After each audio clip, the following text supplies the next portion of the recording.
So, welcome everybody to Open Talks 2025. We're so happy to have you all joining us for the second iteration. Please note the housekeeping instructions on the screen. Put your name and affiliation in the chat. Have your mic on mute unless you are talking, but we would love it if you could keep your cameras on. Thank you. Obviously, that depends on your bandwidth. If you have connection problems, turn your camera off. Let's see if I can move to the next slide. Welcome. And I am Timna Seligman, chair of DEMHIST. I am talking to you from Jerusalem, from the Ticho house, where I am the curator. And our discussions today will be historic house museums and their communities, parallel narratives. How do we deal with these issues? So joining us today, as you can see on this map of the world, we have memberships and registrations from across the world. You can see where the concentrations are coming from North America and from Europe. But we do have people joining us from all other regions as well. And for those of us who deal with outreach and getting people to join us, we can see very clearly where we need some help. So please talk to your colleagues, get them to join DEMHIST. It's a wonderful place to be. Now, when you registered for this event, we asked you a couple of questions. We wanted to know who you are, where you're coming from, what you do. And you can see on this that most of you are active museum professionals. And interestingly, if you look at whether you have affiliated with DEMHIST or with ICOM, you can see that it's almost, most of us are affiliated with DEMHIST, but many are non-ICOM members. Now, DEMHIST is a subcommittee within ICOM, within the International Council of Museums. And I think this is the moment for us to say, those of you who are here, who are not yet ICOM members, please join us. It really is worth it. Although today this is an event which is free and everyone can join, there are other times events where being a DEMHIST member means that it will be a much more, you get many more benefits from being a member than not being a member. So please join us. Okay, and what are we going to be doing today? We are going to start with our keynote speaker, Frankie Vagnone, who is online with us now. I saw his picture in the little squares of everybody joining us. From there, we will have a coffee break, obviously. Going to go on to presentations of two presentations on the topic of parallel narratives. Another coffee break, because we all need coffee. And then a session of virtual tours, where we will look at some videos that some of our members have prepared, all dealing with their institutions from the point of view of telling parallel narratives. And then we will end with interactive gamification. We will do some word clouds, we will look at some videos, we will have discussions. So please stay around for all of that. I'm now going to, can we stop sharing? Of course, and before we move on to Frankie's presentation, can we ask everyone to turn off their camera? Turn off the camera or turn on? Turn off the camera and keep only Frankie. Okay. Okay, I'm going to stay on for a moment.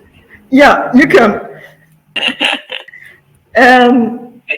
So we're going to start with.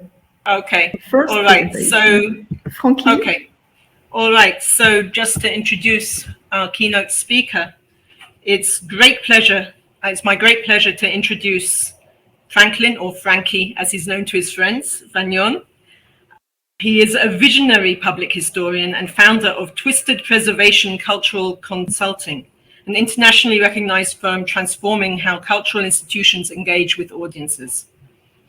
I'm sure that many of us have read and enjoyed his groundbreaking book, The Anarchist's Guide to Historic House Museums, that he co-authored with Deborah Ryan. There we first learned of his innovative approaches to cultural preservation. And today we will hear more about where the journey has taken him as we enjoy the synchronicity of our parallel narratives topic with the subject of his upcoming book, When Houses Row, Pillow Talk with Historic Sites.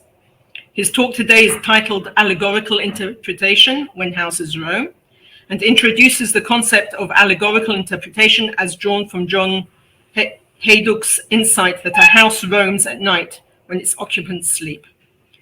After his presentation, there will of course be time for Q&A, and please put your questions in the chat so we can keep track of them. Frankie, I'll pass over to you, and I will turn off my microphone and my camera. Thank you so much, and thank you for the introduction.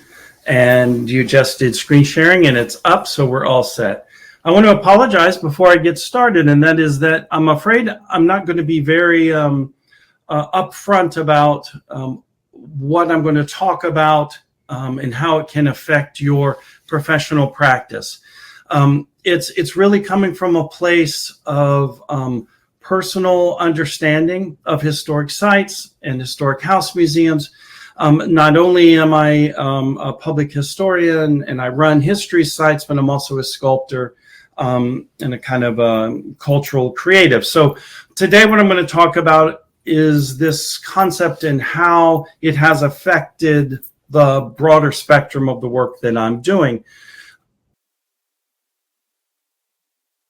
I want to start off with how I really open up the book that I'm presenting today.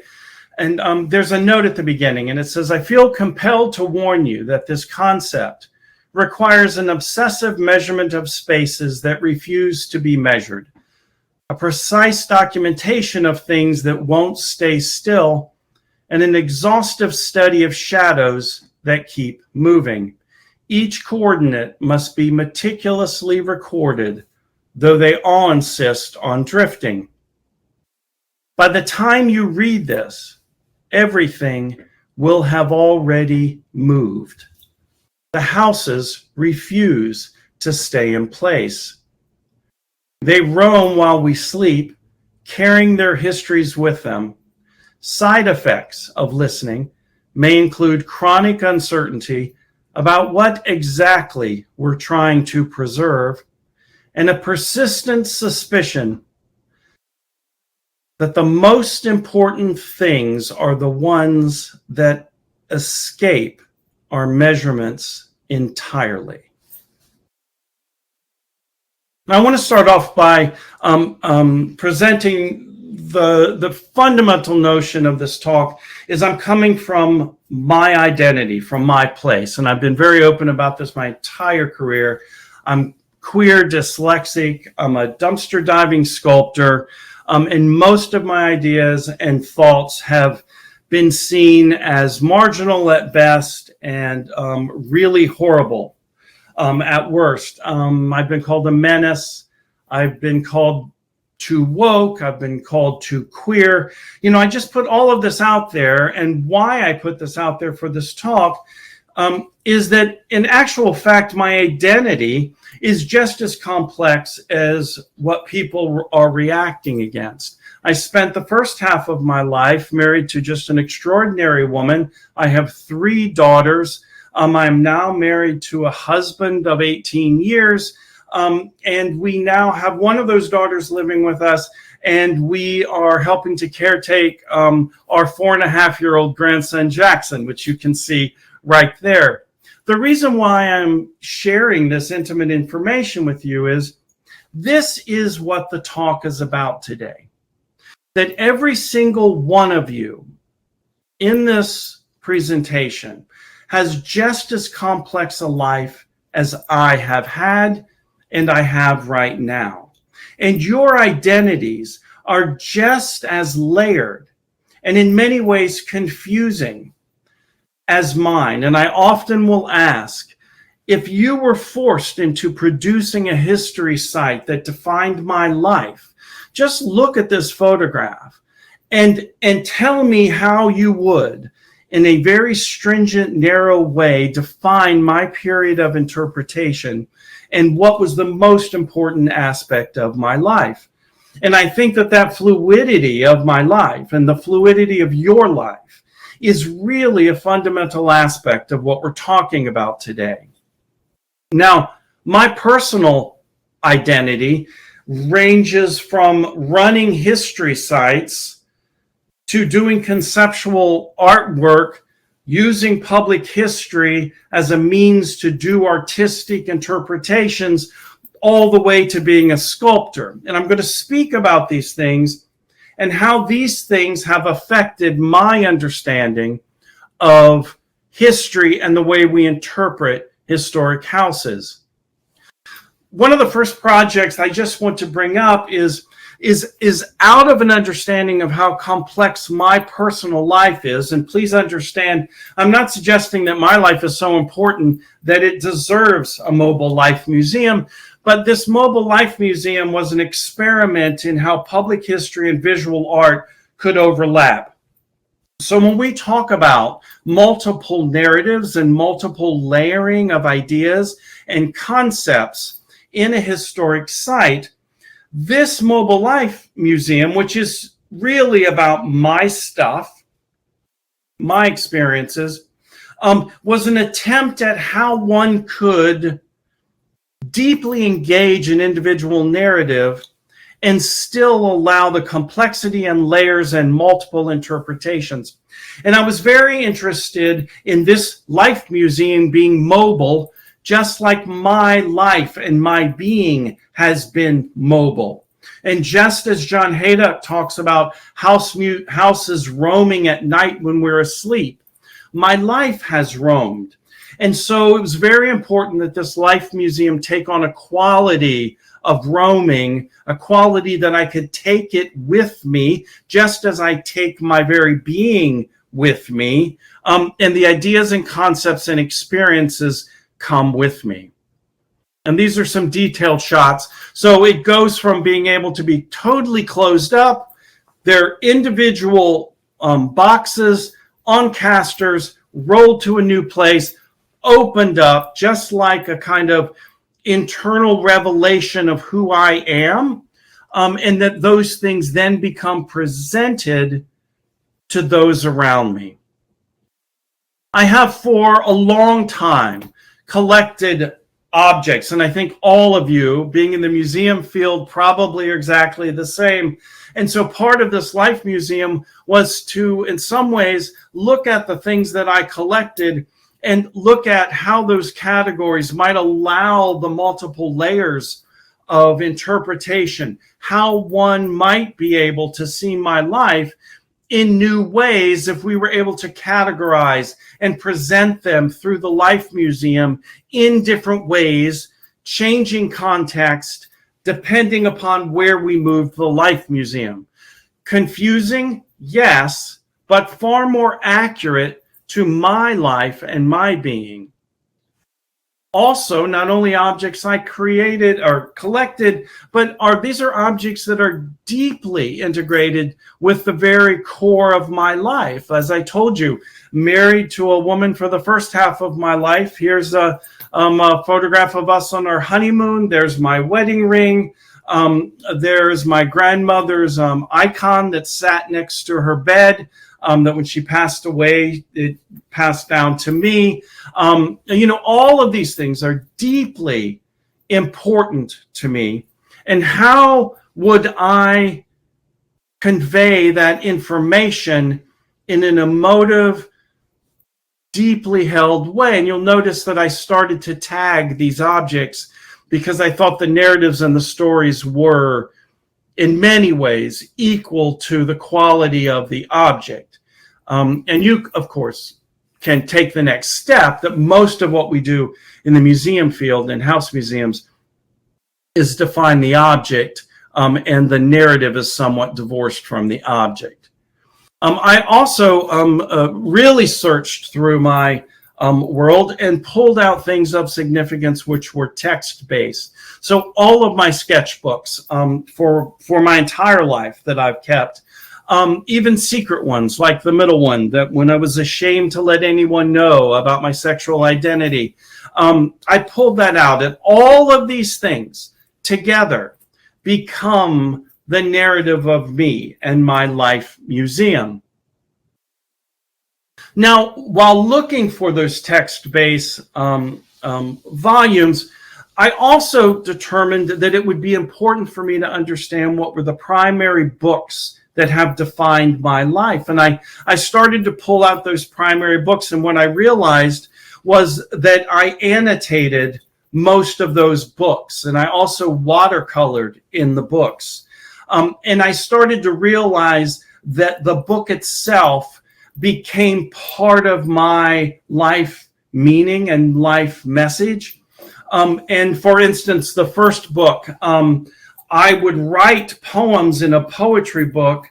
And in this particular book, the words came through to the other side. So when you turned the page, it was one poem while also being another poem. And this was really deeply kind of symbolic of my whole life goal in public history and house museums, which is to tell the front story, but then also be fully open to turning the page and seeing that poetry reflected on the opposite page backward, and in many ways illegible, but it transforming the next page. And so if you can conceptually think of this art project, these books, as being a way of creatively reimagining interpretations, that we're not just looking at two-dimensional interpretations, we're looking at deeply overlapped and flowing messages. I also noticed in many of my books, I do compositional studies, like the history of crucifix paintings. And what I realized was when I closed the book, the ink actually made a geometric mirror shadow. And if I didn't have the painting and I only had the mirror shadow, what messages could I garner from that? And as a public historian and someone who runs history sites and collections, I know that many times all I have is that geometry. I don't have the actual painting. I have the shadow of the compositional study of the actual painting. And we have to be open to those things. And the other examples of watercoloring within books, if you think of the watercoloring that I do as an artist as a kind of illumination of one's life as we live our life and meet other people. And so you understand that even just on this page, my suggestion to all of us is none of this is easy. It's all very complicated, and it's also multi-layered, not just in narrative, but we have to be open, I believe, personally, thinking about my life in ways that are quite unexpected. I've also moved into kind of larger conceptual installations, and this one in particular came out of some political debates about queer communities and the rights of LGBTQ. And actually what I thought was we as a kind of form of documentation, we will create cremains for queer individuals who passed away, and we'll just collect them all into these containers, and we will ship them around. Again, really interested in this kind of mobile quality as politics and policy shift, that we have to move to places of safety and safe zones. And that also includes our histories. And in this way, what I'm saying is that our histories of the queer community need to be able to travel. Running history sites, I've become quite aware, and I think all of you are quite aware, that we're not completely honest and truthful about all of what's authentic, what are new, what's renovations, what are the stories that we don't necessarily tell, and that's really what this conference discussion is about. And my artistic side wanted to make that really public. And for instance, this is a conceptual project for a house museum where the interior woodwork was stripped, moved to the Met Museum, and then replaced later, decades later, but nobody says anything about it. So I actually just created a conceptual project that this would hang outside of the building like a billboard to tell everyone that this was not a whole and authentic, and I'll keep authentic in quotations, understanding of original space. Now, I'm also a sculptor, and I'm very interested in how individuals and our lives can become visual. And so I call these conjectural histories, they're really kind of beasties. They're really biographies of individuals. And again, quite interested in the way texts and poetry and found objects come together to form an object. And for all of us, I'm just suggesting that we kind of close our eyes and shake our head and understand that the work that each of us does in museums and what we're talking about today is very much like this, this conjectural history, this conglomeration of disparate parts cobbled together, glued, screwed, wired, added to, subtracted. This is the work that we do. None of this is simple, and none of this has a kind of direct puzzle relationship that fits perfectly. I would say that my sculpture about these conjectural histories is about how ultimately the individuals that we are expressing through narratives and using the house museums as the kind of vessel through which to do that are just as complicated and cobbled together as these sculptures. And so these sculptures are really a way to kind of impress upon us the complex nature of who we are as individuals. And for all of us in the museum field, we are tasked with making sense of the life museums of other people, and we have to pull them together in a way like this conjectural history that is in some way visual. In many ways, we attempt to make it understandable. My suggestion to you is that we need to become comfortable with it not being fully comprehensible, that the understanding of these individuals in these houses needs to, in many ways, allow for the flexibility of interpretation. Now, I've also taken this to overlap historic precedents of objects and artifacts, and in this case, I'm just showing you one example, which are historic frames, and doing interpretations of these historic frames. Now, mind you, my goal is to have these hung in historic house museums in correct aesthetic situations and having people walk right past them, not even noticing that they're different. And in this way, it's a kind of deeply conceptual kind of remark, a kind of notation about the work that we do, how things may not be fully authentic and historic, but we don't necessarily say that. And we feel like our goal is to make it as authentic, that the narratives need to be as honest and truthful as possible. But in doing that honest and truthful, we may be excluding some of the most important documentation because in our minds, it doesn't seem to fully fit with a kind of clarity of narrative. And these are just some examples of the details. Again, found objects that would, in many cases, actually have a kind of conceptual, symbolic, allegorical reference to the place that it's going to be placed.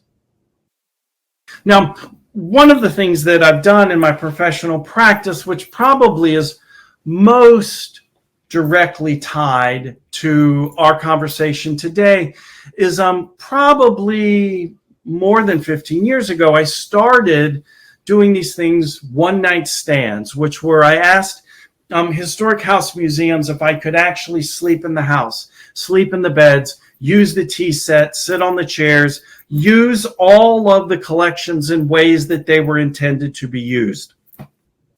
And what I did is I started writing about that.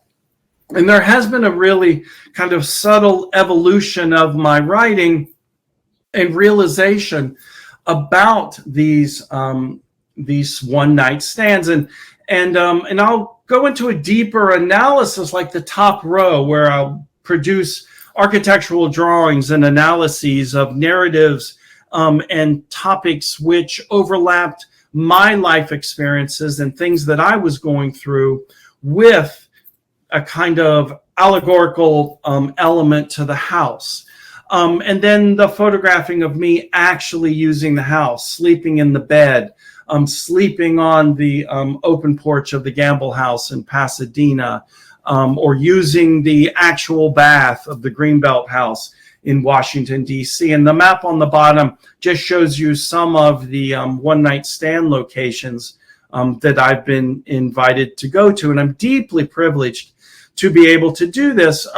And what happens, I think, is at this point, and I've done probably more than 24 of these one-night stands, is that I come out of them realizing that I am more deeply engaged with the experiences and the narratives of the house museums from an intimate, personal perspective than I am political, professional, and historic. And that's where this notion of allegory kind of evolved. And that was that there have been moments in my life which have been deeply transitional or chaotic, or personal relationships were deeply complicated. And as I went to these house museums, I realized that the individuals that lived in that house had just as complex lives and difficult lives as I had. And in fact, many of them may have had the exact same situation that I had sometime in their narrative.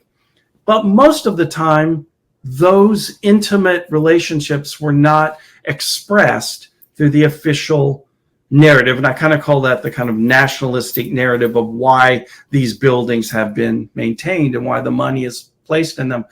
And so this idea of my life and finding a relationship to the house museum as allegory, as how did that house museum make me feel at that moment in my life.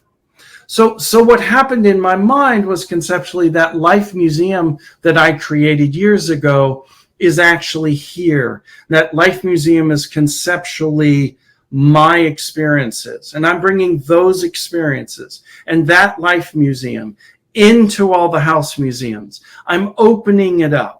I'm placing my objects inside that house museum, and I'm seeing that house museum in the context of my life. And when those two things speak to one another, it produces an allegorical response that I take with me. Now, surely I understand the history and the politics after leaving the sites, but I think at my stage of my career, what I'm realizing is the most important thing that I leave with is my understanding of how that fits into the larger narrative. And these are just some photographs, kind of deeply evocative photographs, because you understand it's usually just me in the house. Many of these houses don't even have electricity. A lot of them don't have plumbing. And I'm actually sleeping. You know, I remember getting an email from an executive director saying this is the first time someone slept in this house in 150 years. So that kind of deeply meaningful behavioral interaction produces an understanding of our house museums that just can't be kind of conveyed in a historic narrative. Sleeping on the bed, opening the windows, opening the doors, all of these things, letting the sunlight in. How many of you, and I'm part of it, We have the UV filters. We have the curtains shut. The shutters are shut. The doors are never opened. We have to be worried about humidity and dust, all of those things. All of those things are important. But during these one-night stands, I get permission to actually use the house in this way. And so you see me sitting on Wharton Eschrich's chair with his desk, writing the one-night stand essay in his bedroom, with a photograph of my glasses with the window open next to the bed. This is the Gamble House in Pasadena. I know about these arts and crafts houses, and they were about almost living in a tree house, being fully open. But so many house museums never actually use the kinetic quality of the windows and doors and drapes. And I got permission, of course, and here I am opening the drapes, opening the windows, and the photograph on the top row on the right shows the Gamble House with all the doors open and all the windows open, and it reads like this Japanese pavilion, open air. It's just an amazing feeling, something that you cannot convey without kind of understanding that quality. And then, of course, allegorically, this has to do with the kind of openness and shut quality of how we allow ourselves to engage the world around us. Now, through these one-night stands, I've kind of come about this series of concepts that whenever I go into a house museum or whenever I speak to one of us who've dedicated our careers to house museums, one thing that I feel distinctly differently about is flexible time. I don't really think of just a kind of pure linear time with a history site. I really just see it as constantly flowing back and forth, and one period informing another period. If you just think about my life museum, contextually, there are things that I had when I was in high school that I still own, that are sitting on my mantle today as a 60-year-old man. These houses had the same quality to them. So time was flexible and overlapped. And so it's very important from my perspective that we rethink our notion of kind of linear time. And I'm just showing you one house museum and one night stand. This is St. Alm. It's a site in Georgia called Passaquan.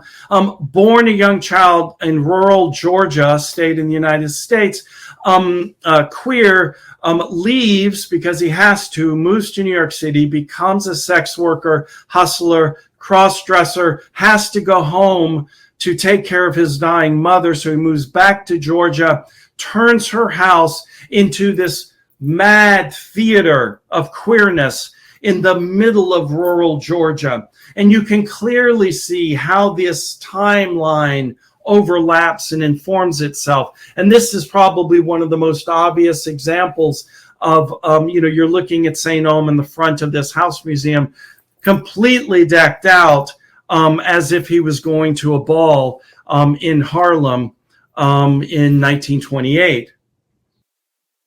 This is the Eschrich house. I showed you me sitting on the desk. I won't go into the details, but it was fascinating to me the way the shape of the house, the morphology of it. And what I realized after being there for 24 hours was that the actual phone, in the days we had phones with phone cords, and I'm showing you a picture at the top, was at the center of the house, oddly placed with a very long cord. And it occurred to me that the shape of the house was tied to his ability to work at the same time that he was communicating with the outside world. And so I produced this map that showed this relationship and the importance of communication with Wharton Eschrich's work. This is another house museum, which was in this very busy intersection, and they kept apologizing for it and even put me on a bed in the back of the house. And it wasn't until much later in the evening while I was sleeping, and I'm showing you the picture of the bed, that I realized that the placement of this house was actually intentional. It had always been a tavern, then a gas station. And then you see a huge truck distribution center just almost a half a mile down the road today. So the quality of this landscape hasn't changed. And this transitory notion of this house being placed in the middle of nowhere, the geographic stamp of where our houses are, and the results of what surround them today add to the complexity of our narratives. We shouldn't, I don't believe, ignore those things. This is an iron house in Melbourne, Australia. Fascinating history, very tiny house. Found out that they were produced in Britain and then shipped to Australia. And they actually produced Edwardian subdivisions. I'm showing you one of those subdivisions and the picture of where the iron house is on Aboriginal land. So here's this tiny house, iron house, which becomes this element of colonialism. And in many ways, a kind of propaganda of industrialism and the messaging of all of that in relationship to the current day, which is still very much dealing with the relationship of the Aboriginal with British colonialism. But I'm showing you a picture of me with my young family. And it turns out that the first house that we lived in was around exactly the same as the iron house. This is a house which was essentially a fancy house of a plantation owner in the south of the United States, but they didn't speak about the enslaved. And during the one-night stand, I kind of walked around and realized that much of the house was being held up by large timbers, that it was collapsing under its own weight, but you wouldn't have known that. There was this beauty of the exterior, but the actual structure that was doing the work holding it up was something else, and it was something not aesthetically beautiful, and it was ugly. And of course, you can certainly understand the relationship of that to the narrative, but it also really started to play back into how we all feel, in many ways, a sham, and that what we present to the outside world is one image, but what's holding us together, what's cobbling us together, like those sculptures, is quite a bit different. And then a lot of the sites have things that official narratives just won't talk about. And again, this is Pasaquan, and Pasaquan is just surrounded with symbolic bas reliefs of genitalia, and it's just really not talked about. And if you walk the site, you realize that St. Ulm actually designed the site, and that's, I'm showing you on top of Michelangelo's David. That's the shape of the site itself. So the site plan also has a direct relationship to St. Ulm's kind of psyche and what was deeply a part of his life. And of course, there are all kinds of relationships here about queerness and queer identity and subversion. But these are things that are not clearly talked about at this site. But as a personal reference, you can understand why that would have great meaning for somebody visiting, and how absent that would feel if it wasn't spoken about. Now, I kind of want to end this very quick conversation about kind of how I have evolved into my relationship with house museums, is this really wonderful little French book, The History of the Barricade. And the reason why I love this book, not only because it's kind of nerdy about this kind of detail of history that seems really quite insignificant, but really fascinating, is when you zoom in on, for instance, this one etching here, what you realize is every possible thing that could be thrown out into the street was thrown out into the street. So think of these barricades as the Life Museum that I just showed you, and all of those cobbled together sculptures. And think of all of your collections and parts of your historic house, the fence, the door, the barricade that I'm showing you here, and the barricade conceptually. Of course, this is not simply about barricades. This is about a kind of struggle, the challenges that our house museum owners and we face in dealing with the world around us.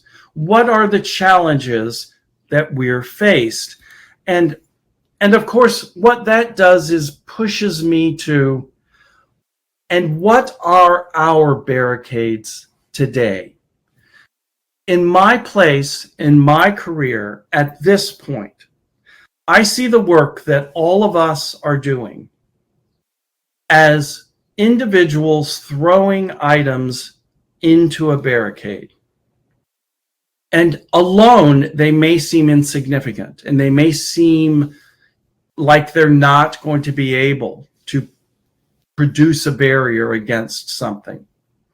But I think if we collectively come together and understand that through this complexity, through this kind of uncertainty, through an inability to make rational sense out of that pile of debris that I'm showing you, and I'm just showing you some of those one-night stand elements in my artistic work, that through cobbling together all of that we do get to a place where the relationship as us as individuals to our sites can surpass the professional narratives, the nationalistic narratives, the simply historic narratives that we all are trying to convey.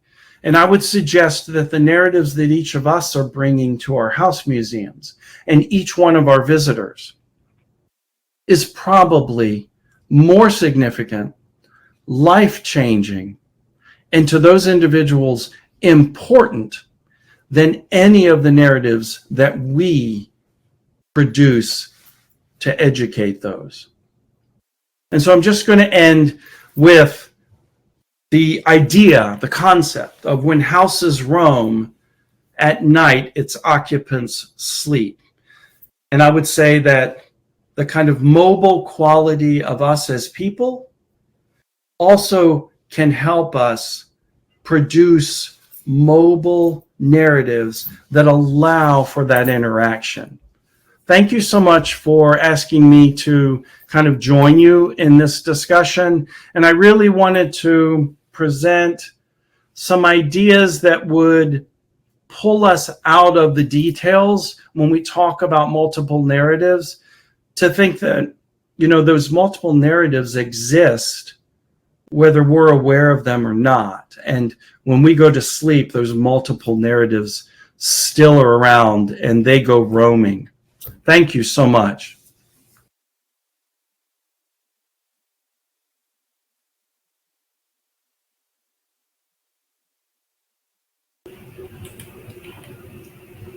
Thank you so much, Frankie. I found that fascinating, even though I'd seen the presentation before. Just to hear you expanding on it and filling it out was, and I have like a whole page of just words that I took out of what you were saying and thoughts and connections, some connected to when I previously heard you talking in London in 2017, some connected to now.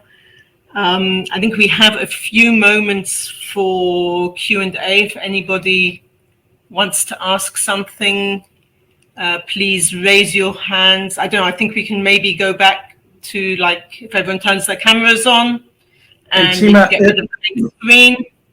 Timna, may I just say something? You mentioned the talk that I gave. I think that was 2017. You know, one of the things as I've evolved as a public historian, I've gone from really feeling like I needed detailed understanding of what to do, and maybe it's just my age, that I've grown far more comfortable with not knowing the answer, you know. And I'm at a place now which is much more about seeking complexity, confusion, and allowing a lot more in than I think as a younger person I was comfortable with, because I was trying to do what was right and I didn't know what was right. And now I'm kind of really interested in all of that complexity. That's a big difference in me right now. Oh yeah, absolutely. I think we all, I'm basically, you said you're 60, so I'm more or less the same age as you. So I think very much the same idea of how you look at complexity, the need to find the detail, and then understanding that in fact, so much is an arc, so much is the flow of the story, in fact, gives you much more than the minutiae of the details. It's important to know those details. It's important to be able to pull them out when you need them. But I think very much when you're trying to create a coherent visit to a house, people like to have the wider views, but they need to be able to connect also to the smaller things. Do we have any questions? Would anyone like to ask a question? I'm not seeing anything coming up in the chat. Hang on, public chat. Sorry, I was in the wrong place. Oh, that's okay. That's okay. Okay. No, everyone's just saying thank you and how wonderful you are. Okay. So I'm just going to quickly look at something. One of the things you said is nobody says anything about it. And I think that's a great way to start our open session, is let's talk about it. Yeah. Let's raise those issues. Let's look at those hidden stories. Let's look under the bed and let's see what's going on, because so many of these houses that flow in that arc that we were just talking about will take you in many different ways. Now, if no one has a question, hang on, Iris Kokelberg from the Museum Planten Mauritius in Belgium is asking, we apply Vagnone's concept of the anarchist tags in our museum. In this way, the public learns to look with fresh eyes at our house, museum and collection and understand what attracts our public and what not. So I think that's very interesting to see. In fact, here, the practical use of your book being put to good use and being used by our colleagues. So that's wonderful. And I'm sure that when your new book comes out, we will have long discussions about pillows of memory foam, feather, or synthetics. So you're starting revolution all over again. I love it. Okay, so now just before we go to the break, we have a little whimsical word cloud. I think one of the things we learned on our first open talks was that DEMHIST members like to do word clouds. We have a lot of fun with them. So we're going to have a few going over the next couple of days. So how does the word cloud work for those who haven't done it with us in the past? You need to scan the QR code that's on your screen at the moment, or go to the website, which is Flora has just put into the chat, and enter the code, event code OT25. And your question is, if you could spend the night with your favorite pillow, of course, in any house museum, where would it be? Okay, guys, go for it. Let's see where everyone's going. I can't wait to see if we're visiting each other, if we're bumping into each other just by chance, or if some of us are getting lost in the woods. So let's go to the, I think, can we go back to the QR code? I know I didn't manage to catch it in time. And then for about 5 minutes, we're going to do this, and then we can go back. Hang on a second. I think I have the QR. Okay, all right. So if you all go into the connections, and let's start working. Let's see where we're traveling to.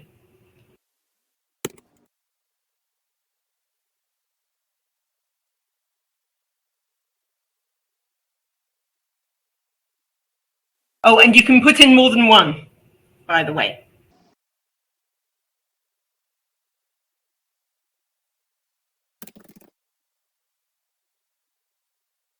Oh, okay. Oh, wow.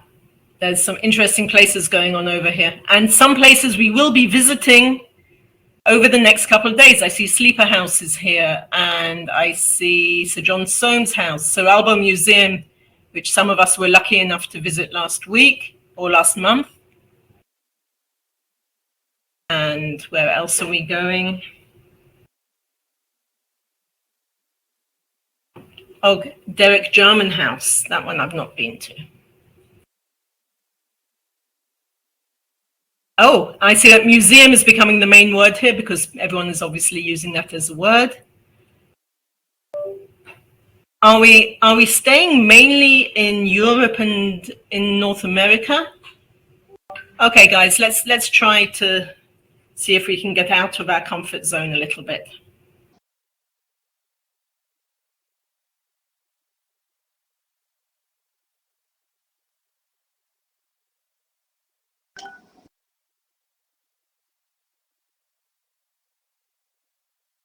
It's difficult to type and talk at the same time.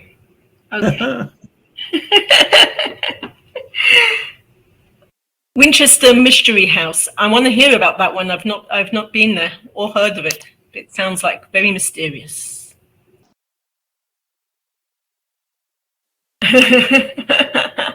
Gianluca, very funny. It depends on the price and on the bed. Yes, I think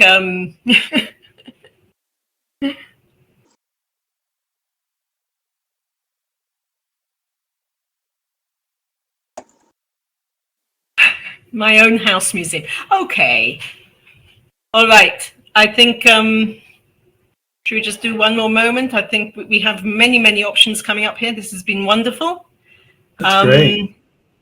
That's great. Frankie, any of those that caught your eye and you're thinking about your next destination? Yeah, a lot of them are on here.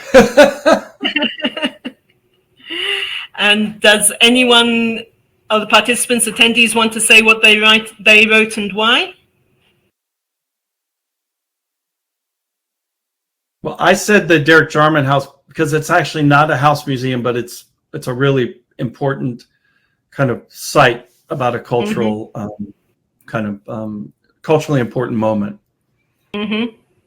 Yeah, very much so. Very much so. And I'm seeing some personal requests here. Whoever wants to go and visit Kojo, I imagine that may have been Milja. I will be joining you because I think going to see the fantastic architectural work he's doing in Ghana is very, Yes, very you know me, dear. That was me. Yep, yep. Okay. All right. Okay. So I see things are still going on. Caroline, will we be able to turn this into a little video? Is it being recorded? It's being recorded, so yes. Fantastic. Okay, so we'll be able to catch up on that when we prepare all the material. Remember that all of the OT sessions are being recorded and they will find their way, once edited, onto the DEMHIST YouTube channel for posterity. So we will find all of that material there afterwards. No doubt we will also turn some of the word clouds into short clips and video clips and reels that we will start using on social media as well. Now we have 10 minutes before we go to our first paper presentation. So let's take a quick break. Coffee, whiskey, wine, whatever's your choice. And see you back here in 10 minutes. Frankie, I hope you're going to be able to stay with us for the presentations and the rest of the visit. On and off, yes. Thank you. Thank you all so much. Thank you. Thank you, Frankie. Thank you so much. And so see you all back here in 10 minutes. See you in 10.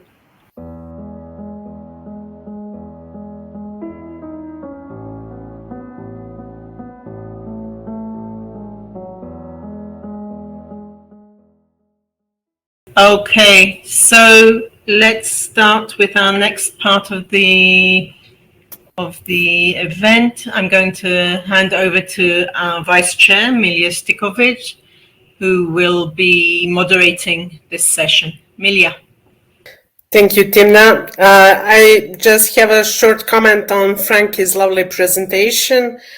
And I think he's, again, set an example for us working in historic house museum sector. And to sum it up, it is try to know yourself before you dare to do the interpretation work in historic house. museum, and I love it. And I want to thank Frank very so much, and I can't wait to read the book. So this format of DEMHIST gathering, the open talks, gives me the opportunity to say good morning, good afternoon, and good evening to everyone. And welcome to DEMHIST Open Talks 2025. I'm sending love from Kyrgyzstan, and now is 9 o'clock here. Whether you're joining us from Historic House Museum, a bustling city, or a quiet corner of the world, we are so grateful you are here with us. And like Timna said, over these 2 days, we will explore the layered, often untold stories that live within walls. And it's not just about history, it's about dialogue, empathy, and the magic that happens when we listen to all the voices whispering in these spaces.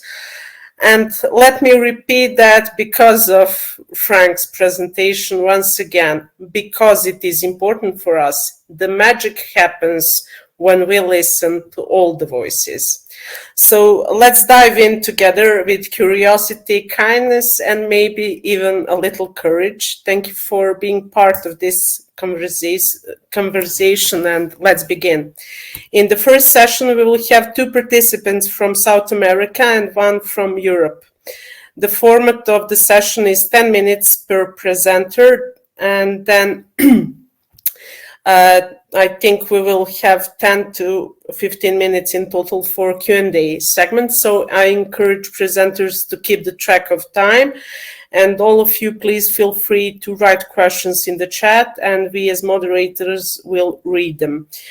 The virtual floor is going to be opened by Grabriela Steinitz, a French-Ecuadorian visual artist and museologist. Grabriela merges Holocaust memory, art, and sustainability at her grandmother's hometown museum.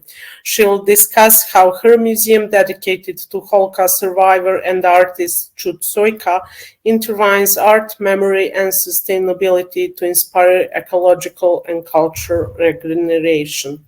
So enjoy. Okay, so I will present the many stories of the Trudesoika House Museum. My title is From the Story of 3 Generations to a Story of Regeneration.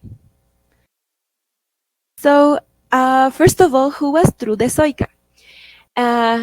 Trude or Gertrude, Trude is a diminutive, was a Czech Ecuadorian artist and a Holocaust survivor. She was born in 1909 and she studied applied arts back in the 1930s. In 1944, she and her husband and a baby inside her womb were deported for being Jews to a family camp in Slovakia, and then to Auschwitz. After being separated from her husband, Trude was deported to 2 other concentration subcamps. In the last one, she gave birth to her baby, Grabriela, who unfortunately lost her life 3 weeks later, after the liberation. Later on, Trude found out that her brother was the only remaining living member of her family and decided to join him in Ecuador. So, in Ecuador, in this country, she remarried with another Holocaust survivor, Hans Steinitz. Here she is in the left picture with her husband, and built a new family and a new life around her paintings and sculptures made with recycled materials. In her art, she depicted sorry. So in her art, she depicted her memories of Europe, both the traumatic and also the soothing experiences, and also her love for Ecuador and its nature, as we can see, like this little bird, and her gratitude for her surrounding community, as in the painting in the upper right. Okay, so now, what is the Trudesoika House Museum?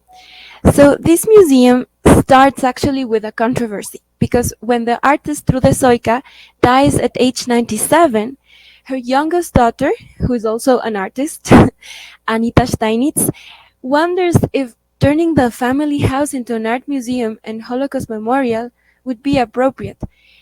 On the one hand, the house encloses very intimate stories, but on the other hand, it would also be the occasion to honor the life and art of her mother and to educate the public about the Holocaust.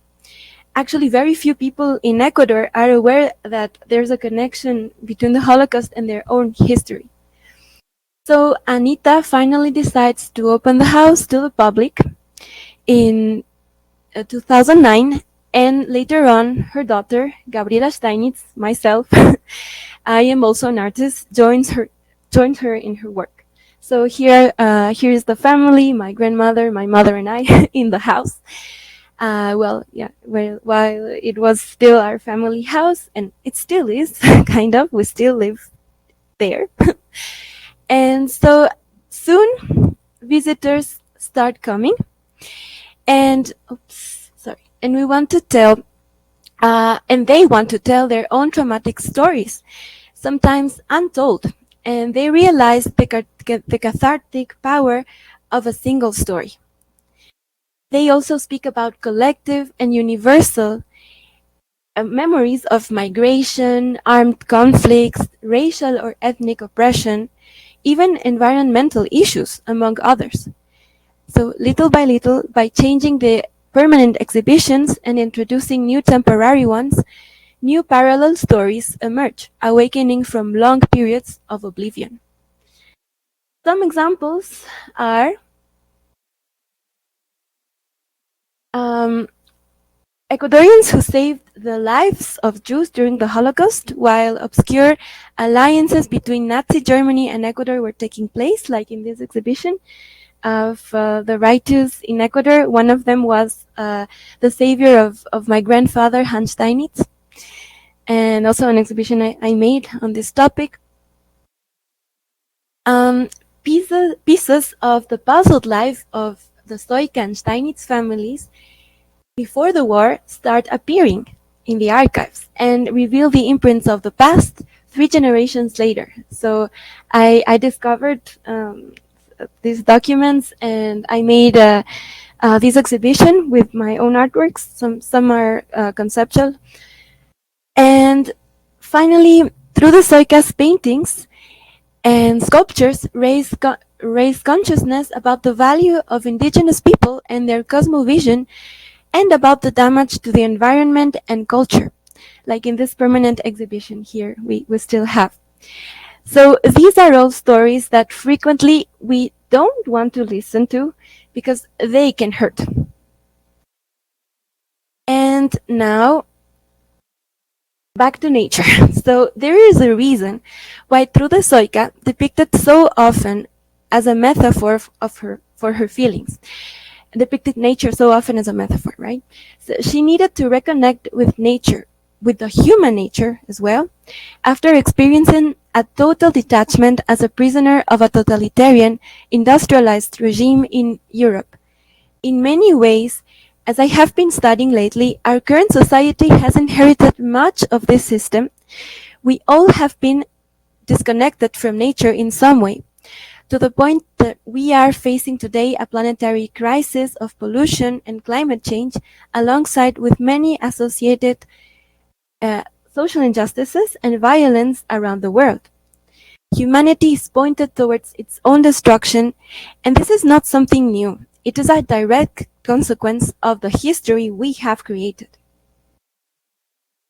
So therefore, since the pandemic of 2019, my mother and I, endorsed by Through the Stoica Story and Art, have been taking our museum script to another level. We want not only to warn about possible future catastrophic stories that await us, but especially to invite the public to create positive stories of change for a better future. Our current task as a museum is to become an example of a sustainable urban house that has, as we can see in the pictures, an orchard, composts, recycles, and promotes organic food, and also collects rainwater. And we have we want to encourage overall sustainability, and we want to also we've organized events like workshops and film screenings, or here we have a community work that is called Minga.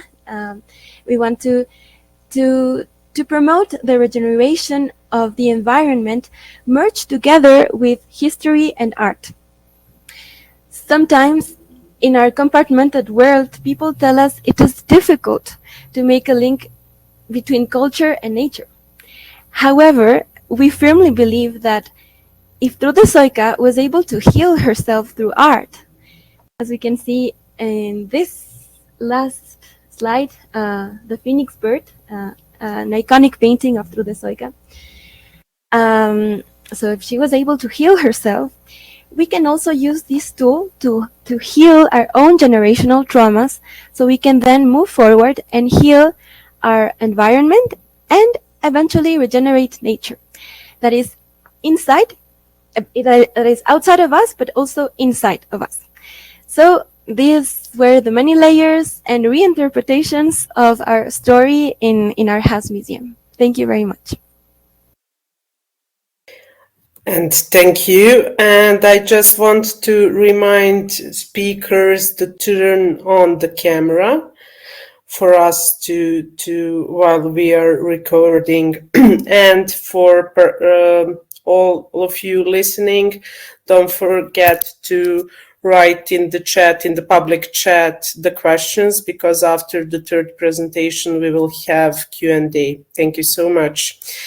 The second presentation comes from Brazil, and we will hear more about the multiple memories of Emma Clubhouse from Paulo Costa, an architect and art historian. Paulo has curated the Emma Clubin Museum since 2000 and organized Brazil's Historic House Museums network. Paulo will explore the dynamic nature of memory through the Emma Clubin House Museum, highlighting how domestic spaces can reveal layered histories, including overlooked contribution of workers. Thank you, and Paulo, you're next. Good afternoon or good evening to everyone. It's a pleasure to be here and to be able to present our work. And so let's start. For those of you that don't know us, our museum is based on the preservation, study, and dissemination of the house, the collection, and the memory of Emma Clubin. Emma Clubin was a patron of the arts, philanthropist, and businesswoman who was ahead of her time, and after World War II, amassed a collection of artistic and historical value in the house that she built in the 1950s, that was her residence for 34 years. The collection contains objects that were present in different societies and contexts, a material production that bears witness to the knowledge and actions of humanity in different times, from an old Chinese bronze from the 14th century BC to Brazilian modern art from the 80s. Here you can see several rooms from the house, the long gallery, the library, the great room, the music room, and herself. But despite being based on heritage, we operate in the present time, and the essence of our work lies in the interaction with our public, enhanced by a cultural program that includes educational activities, lectures, workshops, concerts, publications, and temporary exhibitions.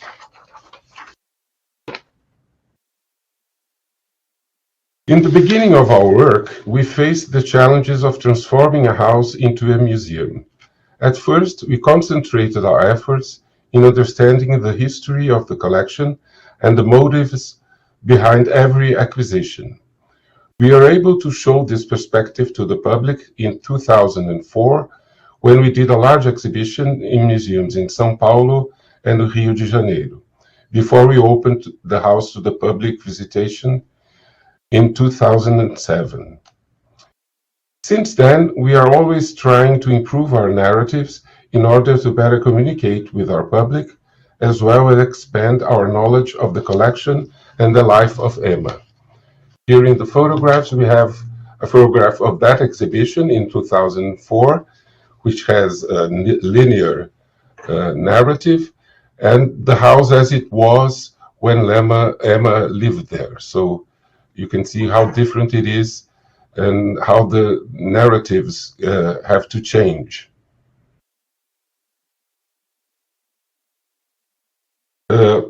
One of the ways we found to have more relevance in our actions and get closer to our audience at current times was the adoption since 2018 of annual themes to guide and group all of our activities each year. Here's a brief description of the last 3 years. In 2022, we addressed the radical division in which our societies find themselves, questioning the categories that we normally use to display or understand objects in a museum. The main exhibition was Turnaround, in which we changed the position of more than 300 pieces from the collection, creating new points of view, mixing times, cultures, and origins that we usually observe in a separate manner or even in separate museums.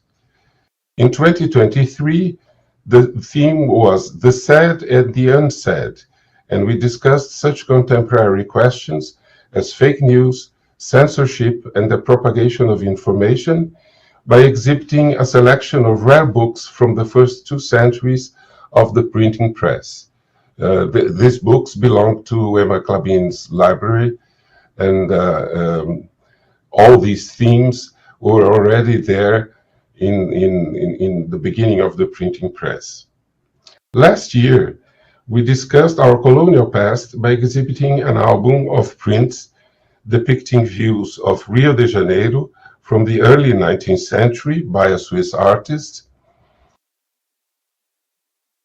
together with interventions of a contemporary artist on the same images, questioning our views on slavery and our own continent. We also did another exhibition on pre-Columbian art. This year, the theme for our program is memory. Memory is linked to the origin of the museum. In the ancient Greek sense, it was the home of the muses, daughters of memory. Despite being a term frequently used in our activities, we rarely reflect on its true meaning. We often refer to memory as something that resides in the past, that needs to be preserved or rescued, but in fact, memory is fluid and changeable, a constant process carried out in the present, through which we create and recreate narratives that underpin our individual and collective identity and guide us towards the future, and this action is at the heart of our work. Memory can be the fruit of a tradition, creating an image of an idealized past that can be rescued, as in the painting of Claude Laurent that we see here from our collection that we use to promote the annual theme. This painter invented these landscapes that often refer to a classical world, refer to a great past that never really existed. But memory should be also innovative, bringing the neglected or hidden elements in search of a more comprehensive and inclusive perspective that recognize the challenges we face and points to new paths for the future. The main exhibition this year, our current exhibition, is called Times of a House, where we face the challenging tasks of constructing a comprehensive narrative capable of accounting for all the memories related to this house. Although a house museum is a record of what a house was when it was inhabited, it is a public institution whose new use overrides the intimacy that once characterized it.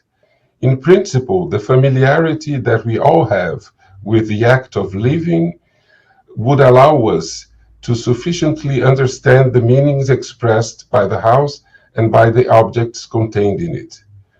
However, when it comes to the unusual case of a house built and inhabited by a millionaire who also collected exceptional works of art, many of its aspects are far removed from the reality known to the vast majority of our public, leaving a lot of space for sometimes fanciful interpretations, possibly derived from books, from films, or fiction series.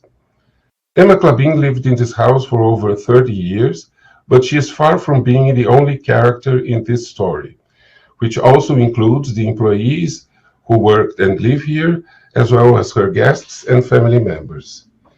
Together, these three different experiences can give us an overview of São Paulo society in the second half of the 20th century, with ramifications that can contribute to the understanding of our identities and current concerns. Based on Emma Klabin's extensive archive, everyday items, and testimonies from former employees, this exhibition is an invitation to learn more about the day-to-day life of this house and to reflect on the social, emotional, and power relations that were established in the intimacy of its rooms. Life in a house of this size with a resident with an intense social life was the result of the work of a large team, which usually included 8 permanent employees in addition to other external service providers.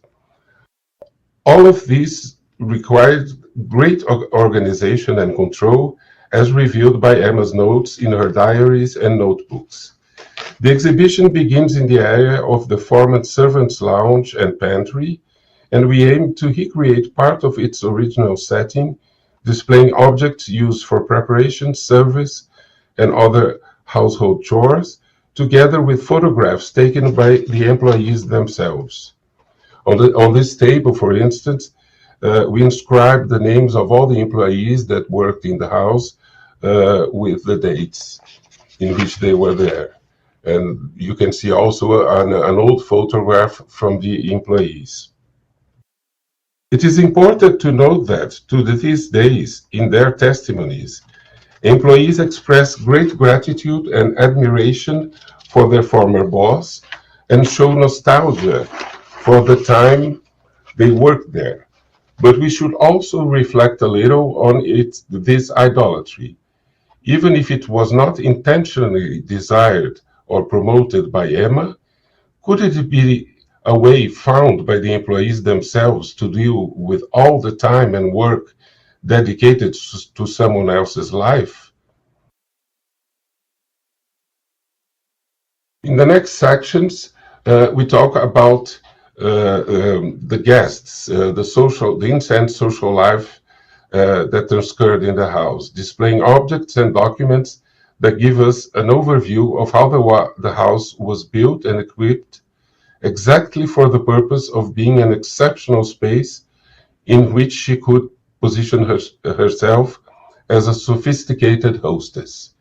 So here you can see the table setting, objects related to serving, newspaper articles about her, invitations, many items from her archive. And in the bedrooms, we talk about intimacy, with objects related to her parents and younger sister, and all the care she took with her own appearance. So here we have the tray used to bring her breakfast in the morning, equipment from her bathroom, and also a view of the guest bedroom.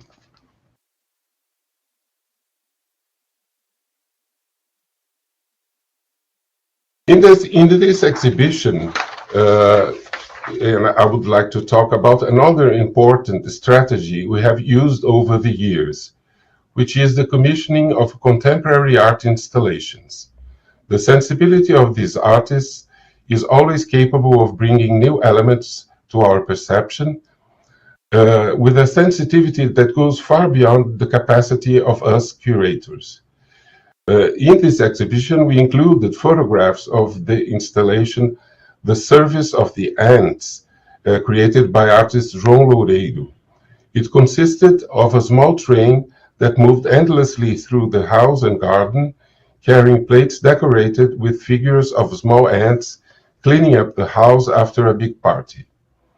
This installation was done in 2013, and the artist foresaw all these problems that we are now addressing in this exhibition. And quoting the curator of this installation, Gilberto Mariotti, who said in the catalog of the exhibition, "These figures end up taking the foreground of the narrative, and the line of ants emerges as a guiding image for our perception. The silence aspect of the work is revealed, the care repeated day after day, spent on the care of the collections, and which evaporates from the surfaces of the pieces despite all the devotion expended. The working life of an anonymous group that recognizes the world more by its weight than by its value."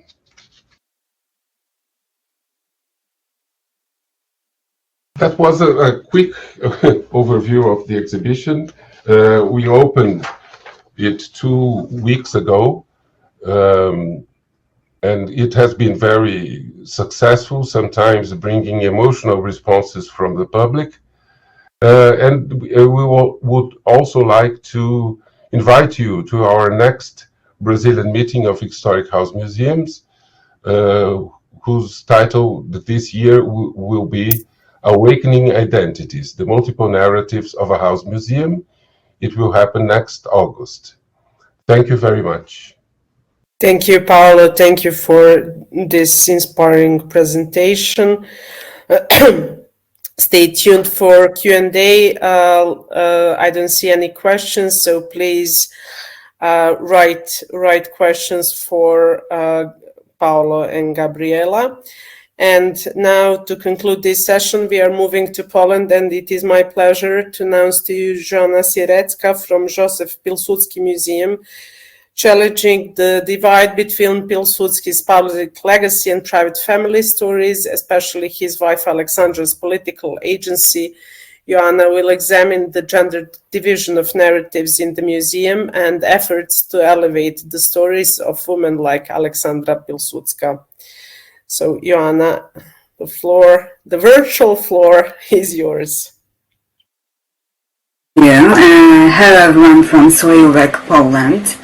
I'm going to share with you some reflections and good practices from Józef Pilsudski Museum, which is located in Stijovic, a very small town in the outskirts of Warsaw, the capital city of Poland.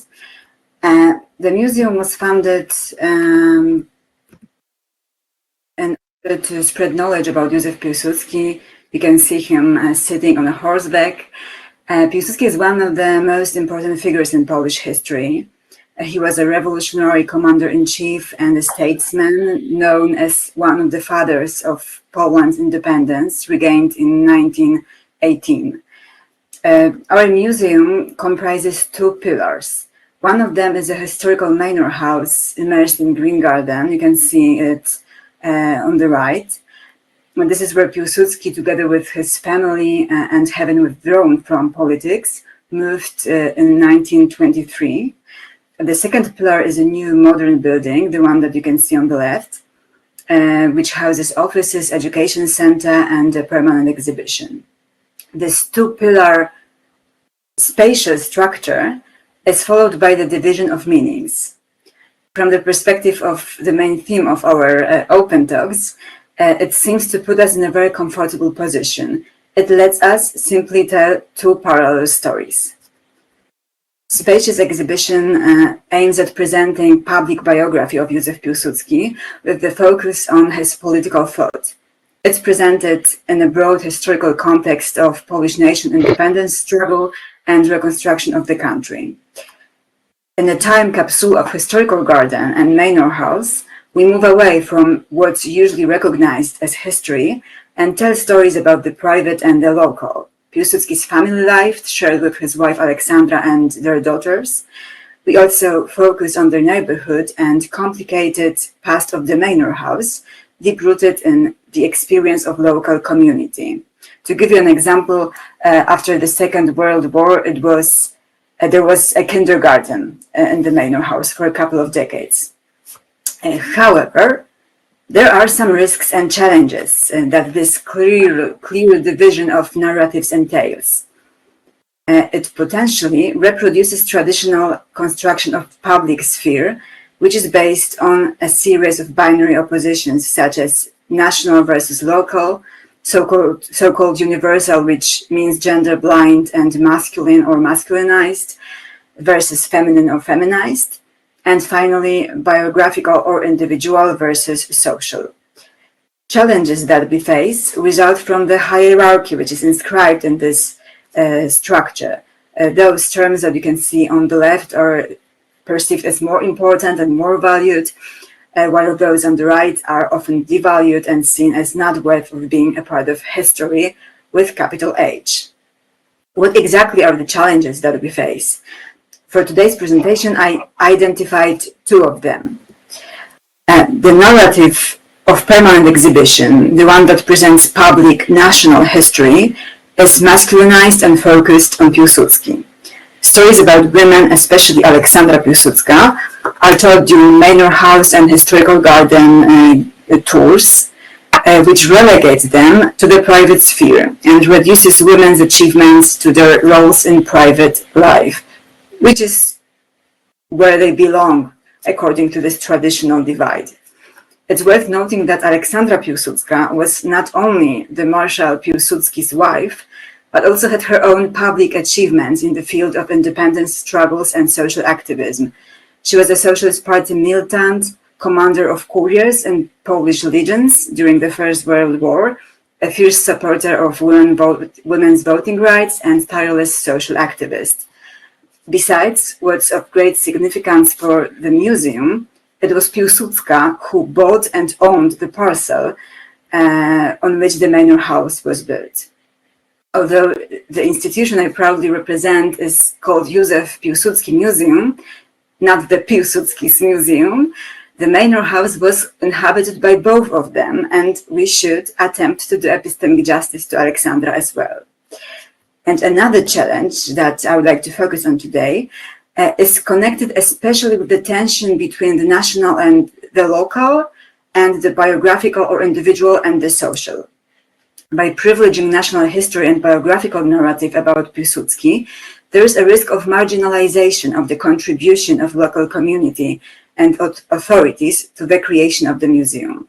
We may potentially end up downplaying local narratives about Piłsudski's family, historical garden and manor house, and as a result, there is a risk of detaching this history from the local context, where it also belongs. And how do we face these challenges? I'm going to share with you a very brief case study of what I perceive as a good practice, and this will be the case from education field, because this is something that I know from the very experience as an educator myself. 2 years ago, on the occasion of selecting Piłsudska, one of the patrons of the year 2023 by the Polish Parliament, we created a workshop addressed to teenagers from primary schools and high schools. It's titled Militant Commander First Lady, or Why There Is No Aleksandra Piłsudska Monument. Why I perceive this workshop as a case of good practice. First of all, it takes place both at the permanent exhibition and in historical garden, in order to balance the private and the public, link different aspects of life in one story, and illustrate how they depend on each other. Secondly, a workshop begins with quizzes that aim at discovering disproportion in numbers of men and women mentioned in history textbooks or commemorated in public space. Teenagers are usually really surprised by the scale of inequalities. This part is followed by discussion on reasons behind absence of women in history and collective memory. This is what is the main theme of workshop, which guides the whole narrative. During the workshop, there is also space to discuss and share opinions on the very necessity or lack of necessity to incorporate stories about women at the exhibition, which is dedicated to Józef Piłsudski. And final activity aims at designing events or other initiatives in participant schools that would restore knowledge about women from the past. During workshop, we introduced the concept of reproductive labor, which is usually invisible, depreciated, and carried out mostly by women, but at the same time necessary to sustain public sphere and simply make the world go round. Getting married in 1921 and moving to Stijovic, Alexandra Piłsudska withdrew from politics and public space, upbringing 2 daughters, keeping house and whole household, welcoming numerous guests, and finally facilitating Piłsudski's, her husband's, work as his private secretary. She was a full-time family life manager whose work remained invisible.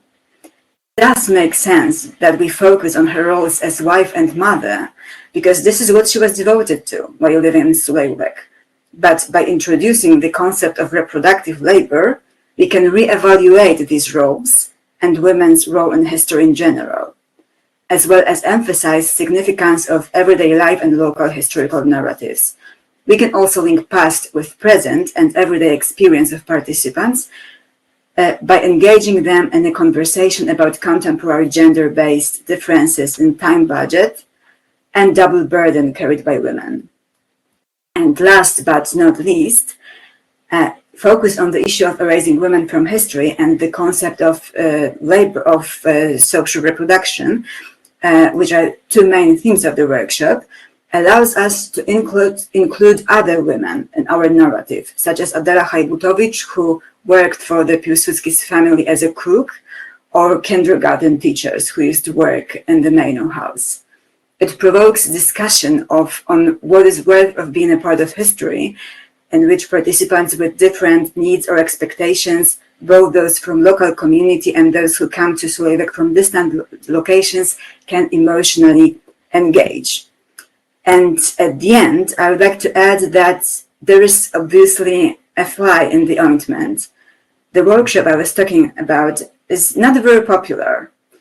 Schools, as well as other audiences, prefer to choose traditional workshops or guided tours, which are focused on Józef Piłsudski and which reproduce traditional concept of history and public-private divide to much extent.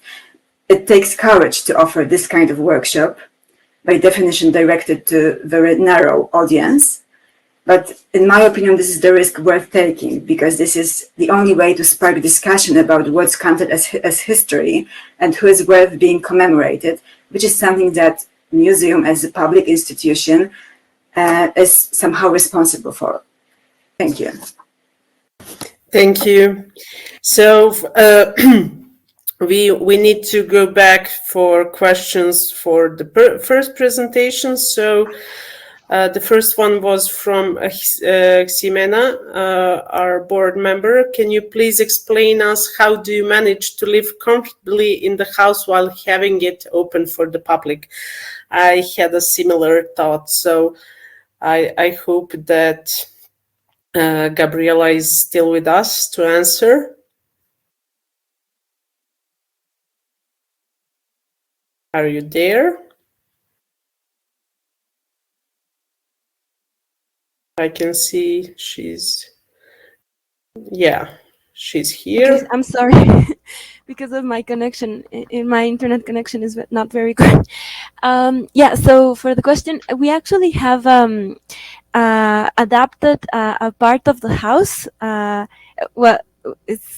It was not yet a museum to live there, and while the museum was being constructed, so my mother and I live there.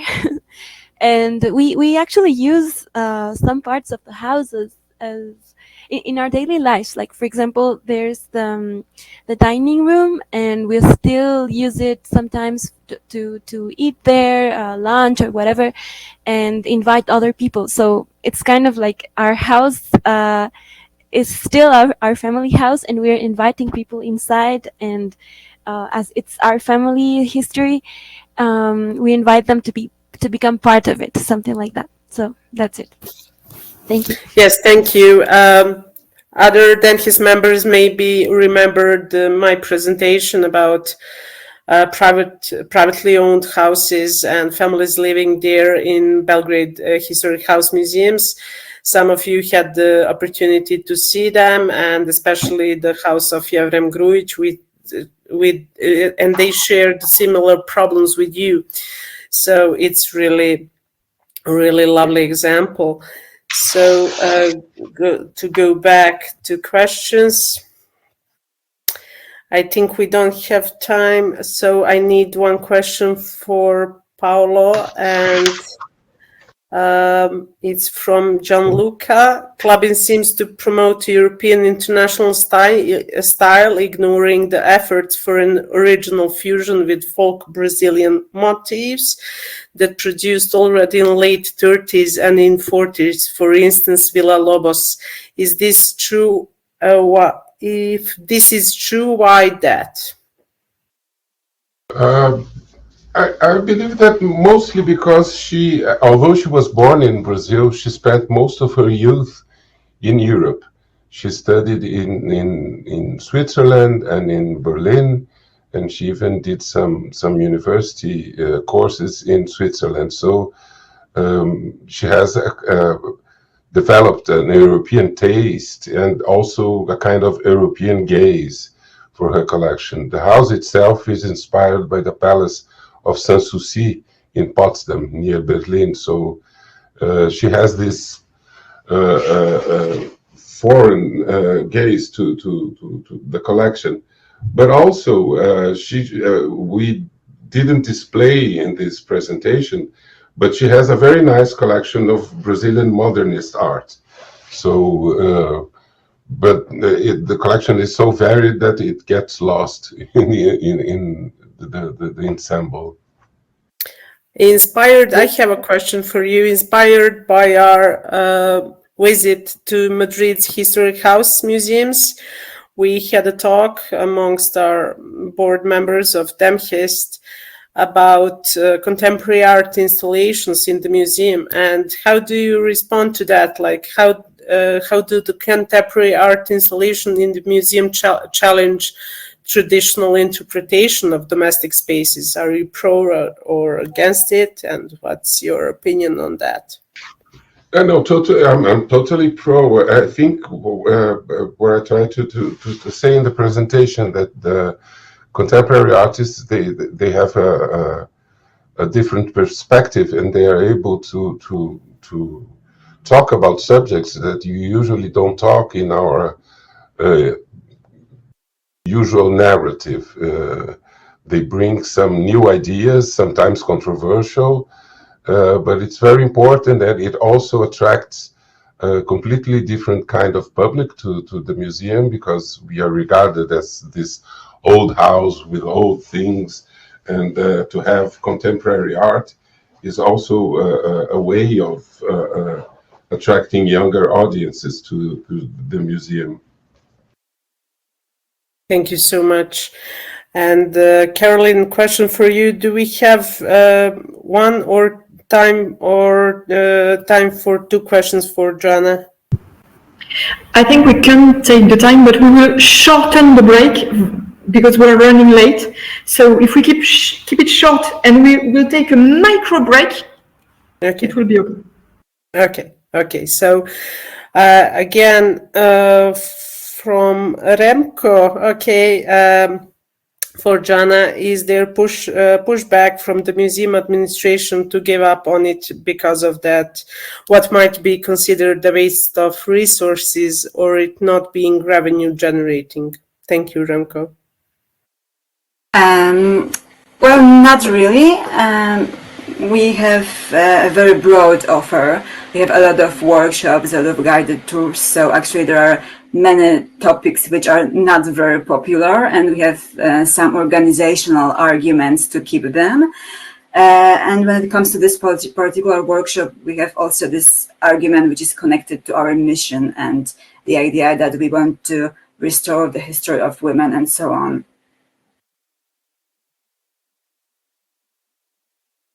We can't hear you. You're on mute. Thank you. Sorry. So I have idea basically because there are so many questions and it was a really lovely session.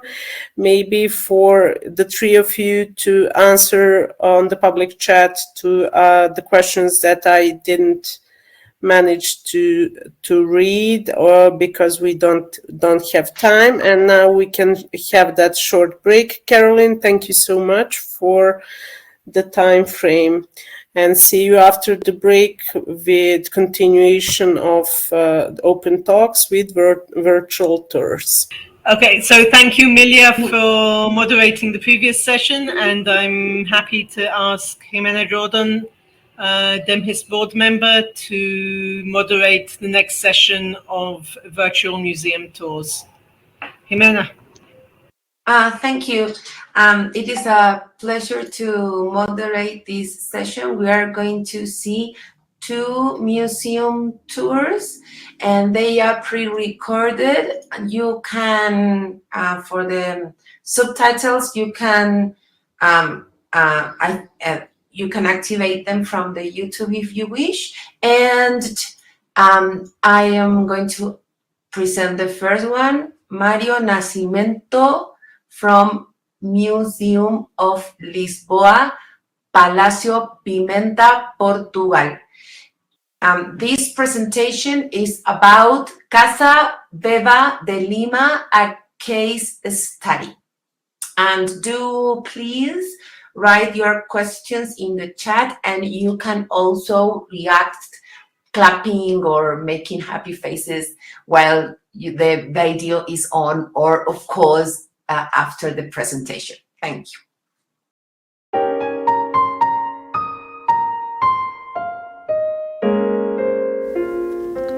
The Casa Beba de Lima is a large house built by the end of the 19th century and rented in 1919, becoming the residence of Beba de Lima, a prominent mondaine and literary figure. The space was redecorated in 1920, drawing inspiration from the owner's travels to Italy, where Beba was particularly impressed by the Pompeian style.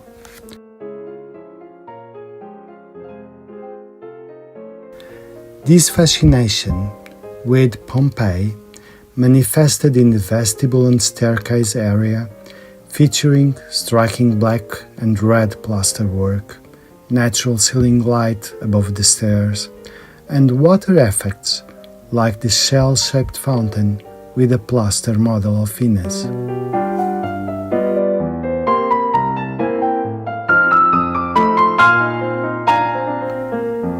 It also led to the creation of 2 special objects by the Portuguese ironsmith Lourenço Chaves de Almeida: a brazier, inspired by one at the Naples Museum,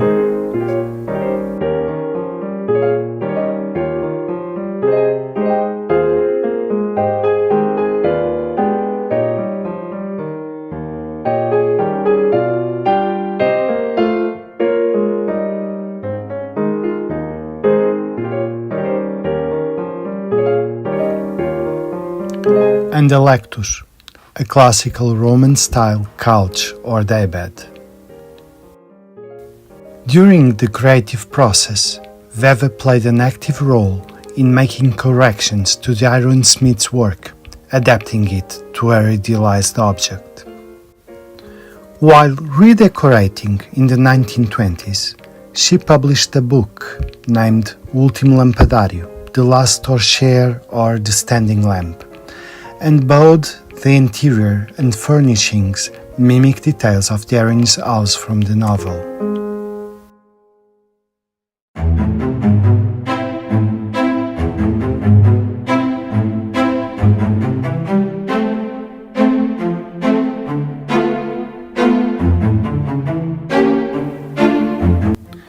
The dining room showcases a keen interest in antiquity, drawing inspiration from both the Pompeian style and later neoclassical movements like the Adam style. Beba even coined the word Pompeianomania to to describe a free interpretation of the neoclassical style without archaeological correctness.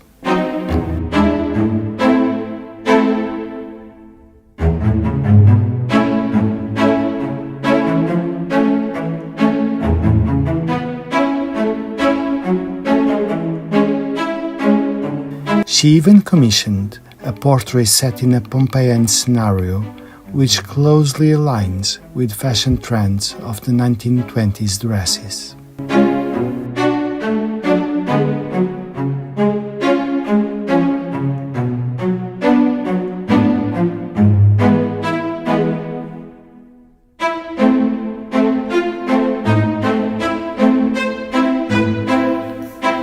Between 1933 and 1936, Veva's husband served as the Portuguese ambassador to London. And during this time, Veva had an inspiring experience redecorating the new embassy acquired by the Portuguese Republic. After her dramatic and somewhat tragic early departure, she returned home with all the new furnishings.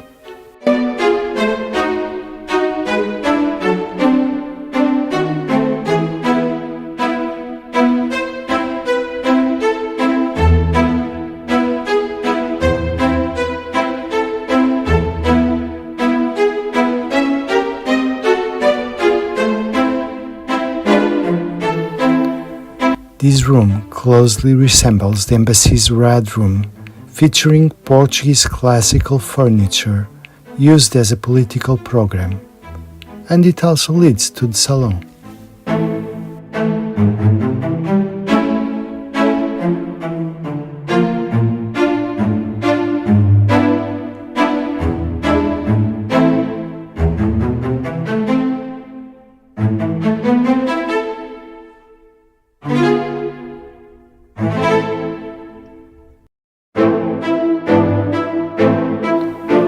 The salon is the largest room in the house and still features the 1920s applied wallpaper that depicts the myth of Eros and Psyche, the love story, showcasing two personal emblems of Eva, the swan and the butterfly.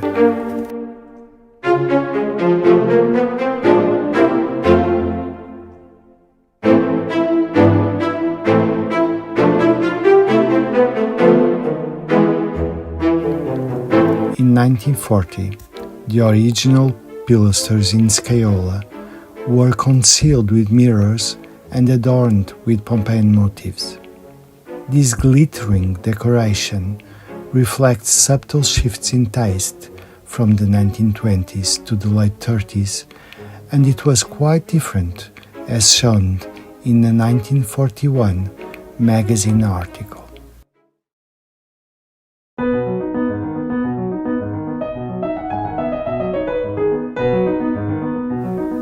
The actual area of two former independent rooms, sitting room and study, turned into a Chinese cabinet, was remodeled in the mid-1940s as a family room.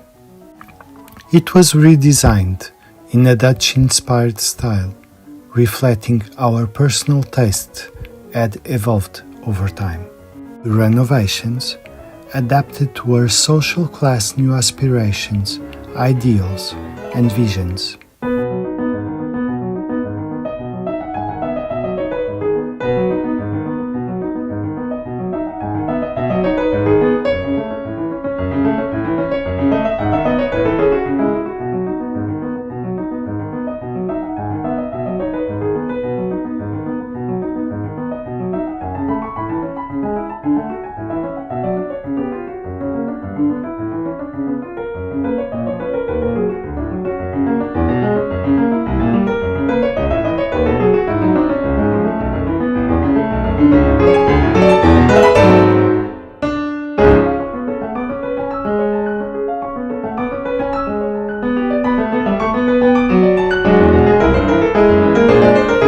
Later, the house was inhabited by her daughter Milja. A decision was made to keep the house and the archive, and to honor her mother's memory, creating Casa Veva de Lima.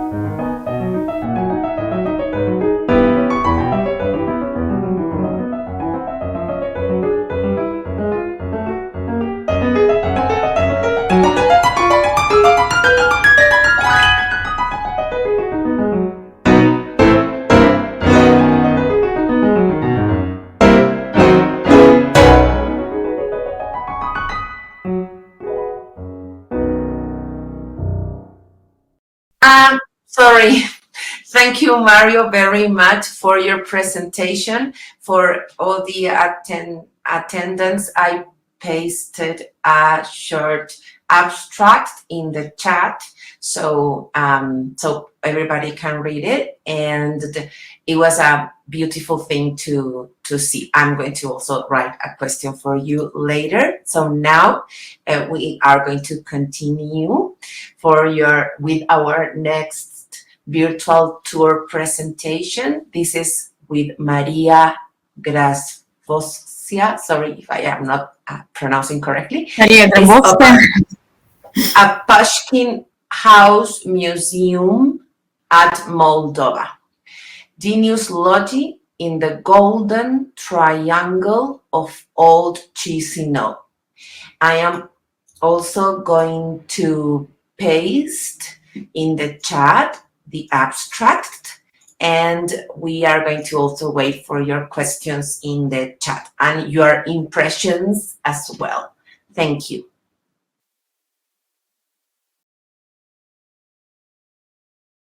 When discussing parallel narratives in historic house museums, the Alexander Pushkin House Museum in Chisinau stands as a quintessential example.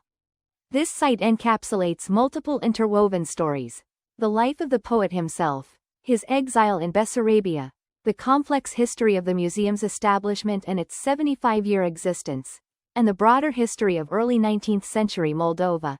A remarkable era marked by diverse events and intertwined human destinies. Our video tour, The Genius of Place in the Golden Triangle of Old Chisinau, highlights these facets through various city landmarks and notable sites. Chisinau, first mentioned in 1466 in a charter by Moldavian ruler Stephen the Great, Chisinau became the administrative center of Bessarabia in 1813. The old part of the city featured winding streets with Turkish paving, stone houses with tiled and wooden roofs, and churches with distinctive architecture and colorful exterior frescoes. The city's narrow streets were bustling with a diverse populace: Greeks, Roma, Jews, Bulgarians, Serbs, Ukrainians, Albanians, Turks, Croats, Armenians, French, Germans, and Italians. This multicultural tapestry was reflected in street names like Asiatic, Syrian, Turkish, Jewish, Armenian the oldest, Serbian, Moldavian Lane, Greek Lane, Syrian, and Karaiti Alley. Chisinau could rightly be called a miniature Babylon. Pushkin was struck by this diversity, which influenced his works such as the poem, The Robber Brothers, and The Official and the Poet. A Chisinau acquaintance, Pelagia Diditska, noted that the young poet enjoyed dressing in various national costumes, often provided by local ladies. The Golden Triangle, the oldest part of Chisinau, is rich in historical significance and includes Pushkin Hill Kolina Pushkin. Once adorned by the house of Moldavian boyar Jordán Steinitz, this area is believed to be the site of a medieval fortification, possibly a princely domain. After 1812, it became known as the House of Governor Inzov, where Pushkin later resided. Annunciation Church 1807 to 1810, one of Chisinau's oldest churches, featuring classical Moldavian architecture. In 1810, it housed a rich library, an almshouse, and a Sunday school. Metropolitan Gavril Bănălescu Bedoni conducted services here, and Pushkin, serving under Governor Inzov, frequently attended. House of Mihailaki Katsika and the Masonic Lodge, Ovid 25. The house of Greek noble Mihailaki Katsika, one of the largest in the area, hosted the International Masonic Lodge, Ovid 25 inches in its basement in 1821. Katsika, from a prominent Constantinopolitan Greek family, moved to Moldova in 1804. On January 20, 1822, the Grand Lodge, Astria, established the Ovid Lodge in Chisinau, which was short-lived due to an imperial decree on August 1, 1822, banning Masonic lodges and secret societies. In 1975, a bronze bust of M.F. Orlov, a notable Decembrist and general, was installed in the square before Katsika's house, Alexander Pushkin House Museum. Located at the intersection of Anton Pan and Ion Prunkil streets, the museum complex includes a memorial inn from 1815, where Pushkin stayed from September to November 1820, a monument to the young poet by sculptor M.K. Anakushin 1972, a late 19th century building, formerly a grocery store owned by Greek merchant Sklyfos, now housing exhibition halls. Pushkin arrived in Chisinau on September 21, 1820, exiled for his poem, Ode to Liberty.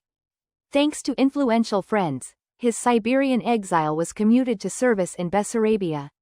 He stayed at Ivan Naumov's Inn, the city's only stone hotel for Russian officials. The identification of this house as Pushkin's residence was the result of extensive research by Professor Boris Trubetskoy 1909–1998, leading to the museum's opening on February 10, 1948. Today, only two of Pushkin's residences remain. This house in Chisinau and his final apartment in St. Petersburg. Trubetskoy envisioned the museum not only as a tribute to Pushkin's time in Bessarabia but also as a reflection of the socio-cultural and historical period of early 19th century Moldova. Ex Libris Museum. In 1988, coinciding with the 40th anniversary of the Pushkin House Museum, the first Ex Libris Museum in the Soviet Union was established here.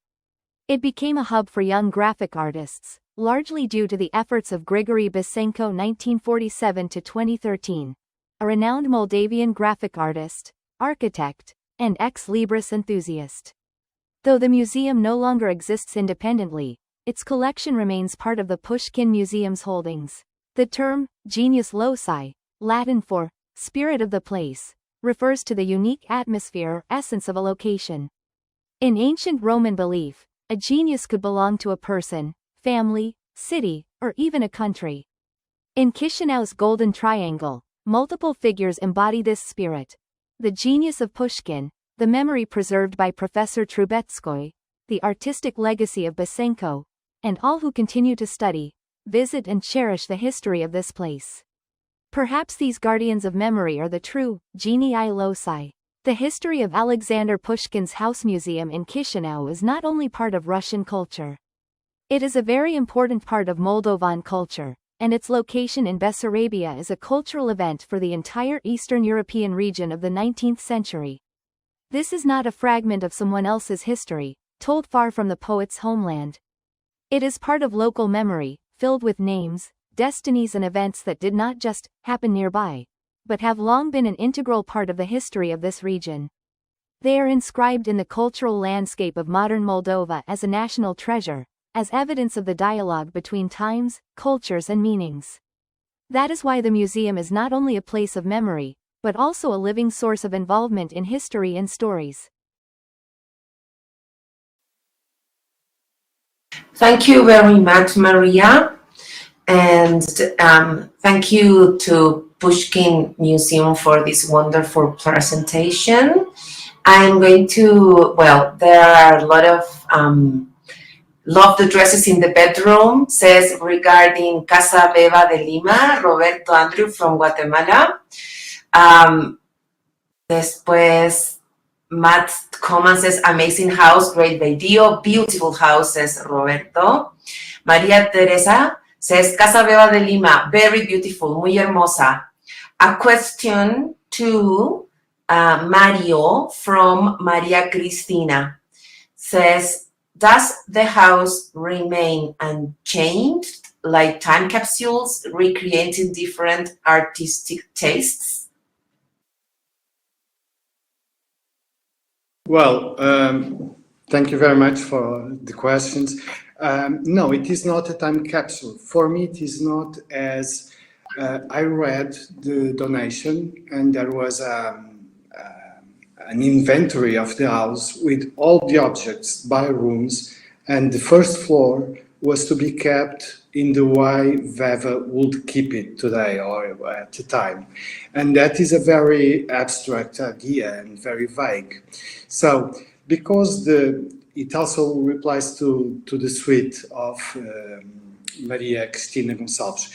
Because with the donation, she decided that the city council would have the building. The city council bought the building to its owners, and half of the collection and the archives were given to a foundation, Fundação Maria Ulrich, which was created only when she died by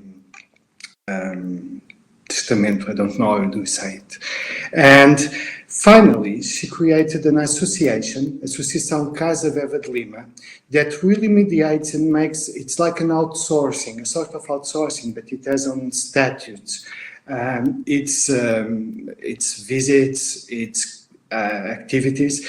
And the most interesting is that still today, the house is used as a literary salon. So every Friday, Veva used to gather a lot of people. She would make a meal, and after there was an artistic session. And twice a month, Associação Casa Veva de Lima does recreate this to the public. People go to the house and they have a dinner and they watch to a play or a lecture or anything concerned with the themes, the subjects that Veva would have addressed. I hope I replied to its question. Thank you very much, Mario. And interestingly, I think Maria Cristina and my question are kind of very similar, so I'm going to read them both together. This is the next question. It says, well, I say, how does the audience react to the Casa Veva de Lima decoration? Do you have any record of the audience general opinion? And Maria Cristina says, is any interpretation planned? So maybe both questions can fix in the same answer. Mm-hmm. Well, your question is very interesting, but I do not work every day there. I make research, and the museum was asked to make a museological inventory of its contents and its collections. And the idea I have is very controversial.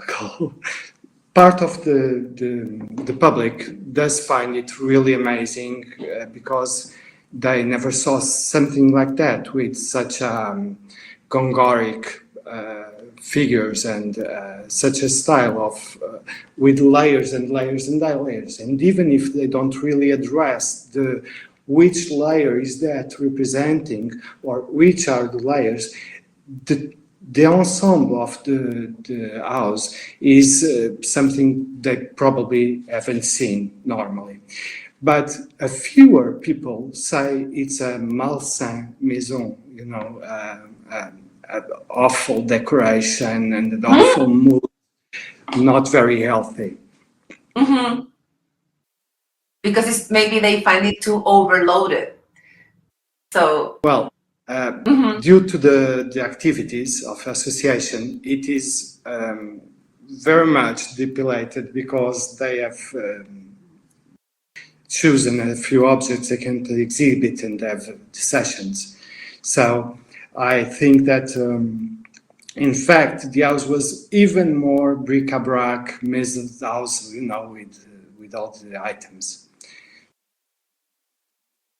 Thank you very much. Maria says if someone wants to write question for her, please do it in the chat. So she will answer by writing the answer in the chat. And now Timna is going to continue. Okay, so thank you very much, Ximena, for moderating, Mario and Maria for your presentations. You can certainly continue chatting, asking questions in the chat if you so wish. We're going to move straight on to the interactive finale of the day. We have another word cloud for us. Now, I'm just having to look what we're doing. We are going on a journey of definition, examining the what, how, and future of parallel narratives in house museums. And we're going to do it through word clouds and a compilation video based on responses we received to questions we placed in our social media over the last couple of weeks. So this is the first word cloud, and we're going to do this quickly, just like 2 or 3 minutes for each one, so that we will have time to finish on time. The question as you go into it will be, what words come to mind when you hear parallel narratives? And let's go.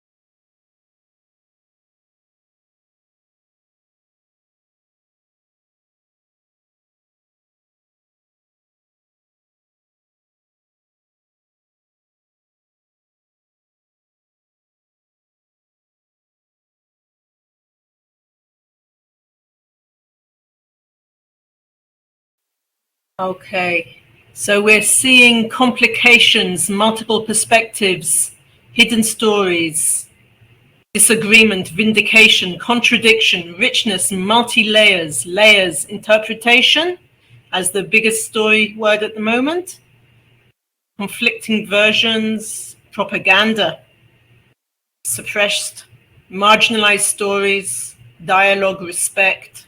So what we're seeing coming out of this parallel narratives, I think very interestingly, is the wide range of the continuum of these parallel narratives, from the respect and the layering to the marginalization and the disagreement. So I think it's very interesting that we're seeing all of these things happening here.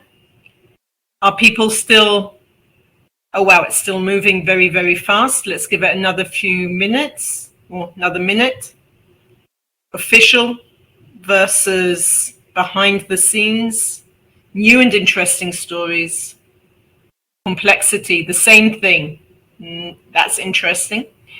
Dialogue, hidden lives, hidden history, visible Marxism. I think here talking about ideologies that can lead the narratives, LGBTQ. Confusion. That's certainly what I'm seeing when I'm trying to catch all the words that are changing on the screen. Okay.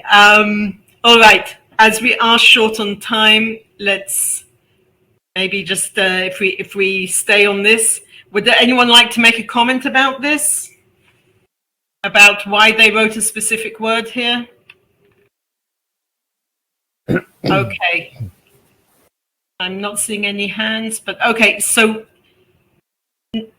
remember what you've done over here. We're now going to go to a short video. It's actually about 5 minutes, but it's fantastic.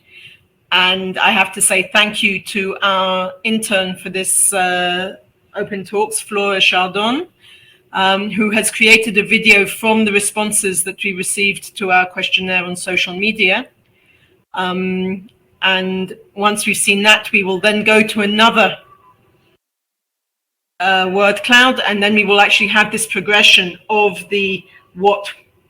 Lost my progression. Where did I write it? The what, how, and the future.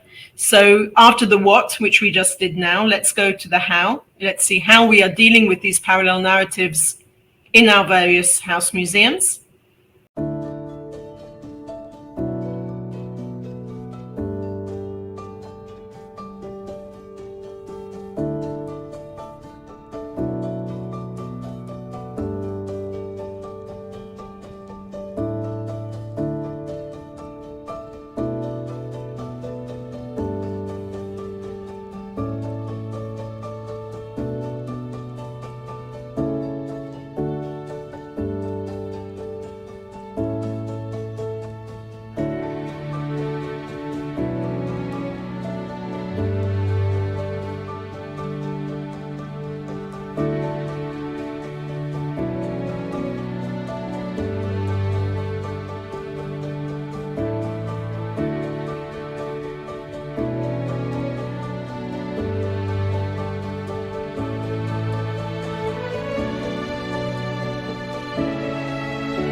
So thank you to everyone who responded and made that video possible. I think so many points come out of it. So, I mean, we could just spend another hour just discussing things and elements within it.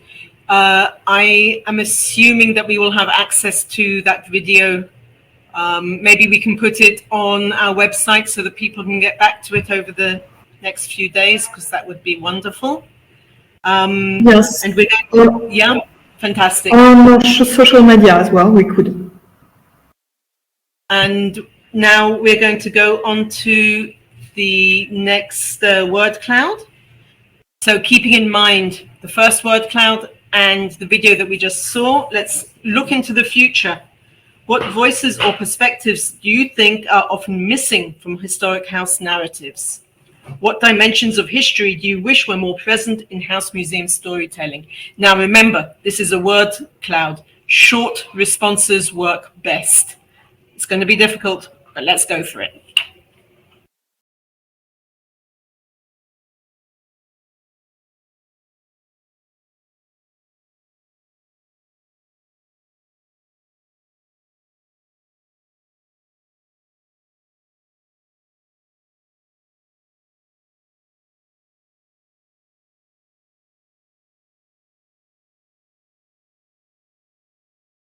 Okay, I think we have needs for exhibitions on children. And as we can see the words coming in here, this is the staff, lower class, minorities, employees, indigenous, subalterns, kitchen staff, behind the scenes, domestic workers, indigenous. We're going to hear some interesting stories about indigenous and LGBTQ narratives tomorrow, so stay tuned for those. Descendants. Where have the houses gone now? What has happened to the families? Are they still involved in the houses? Civilians in wars.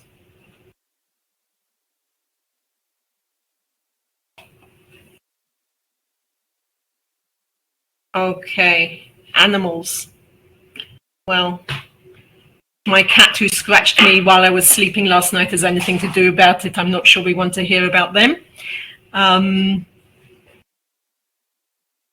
Present stories. So the stories of the house as they exist today. Maybe this also connects to working with contemporary artists and contemporary interpreters and storytellers. Mad woman in the attic.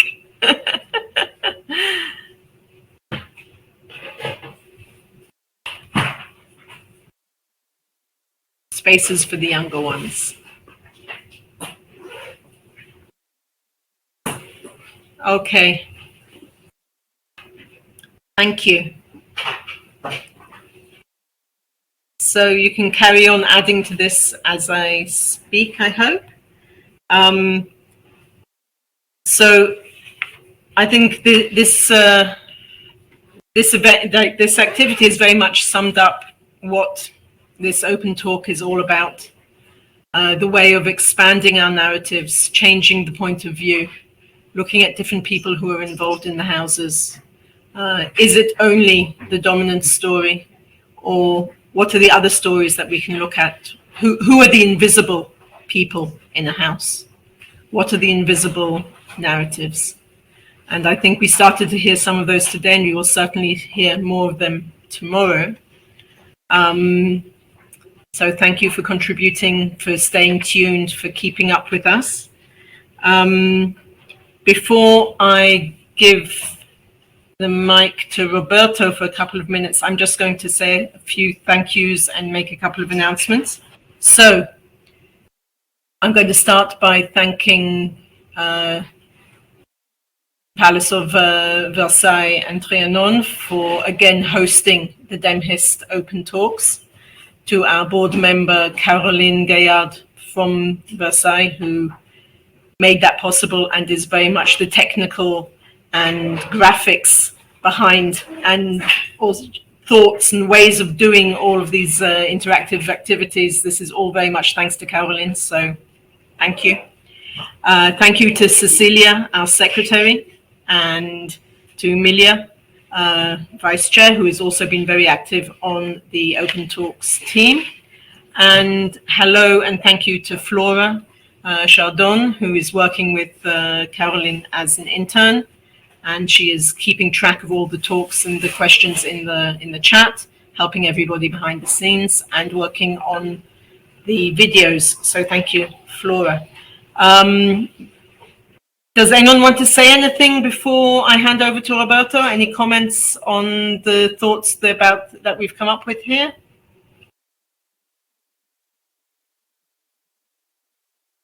Okay, I see that everything will be shared on our YouTube channel and social media, so we will keep seeing these word clouds and videos as we go.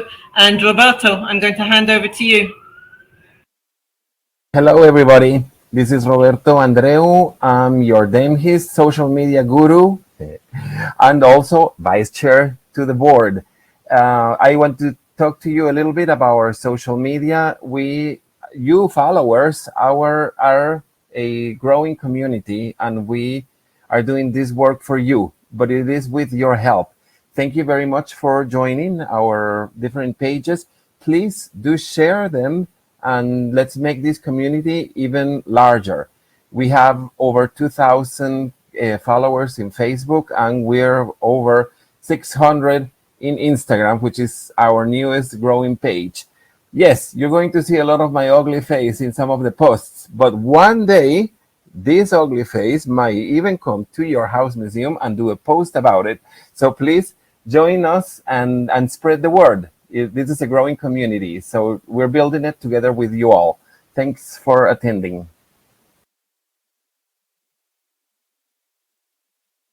Okay, thank you, Roberto. You really are the face of DEMHIST on social media. I love watching your videos.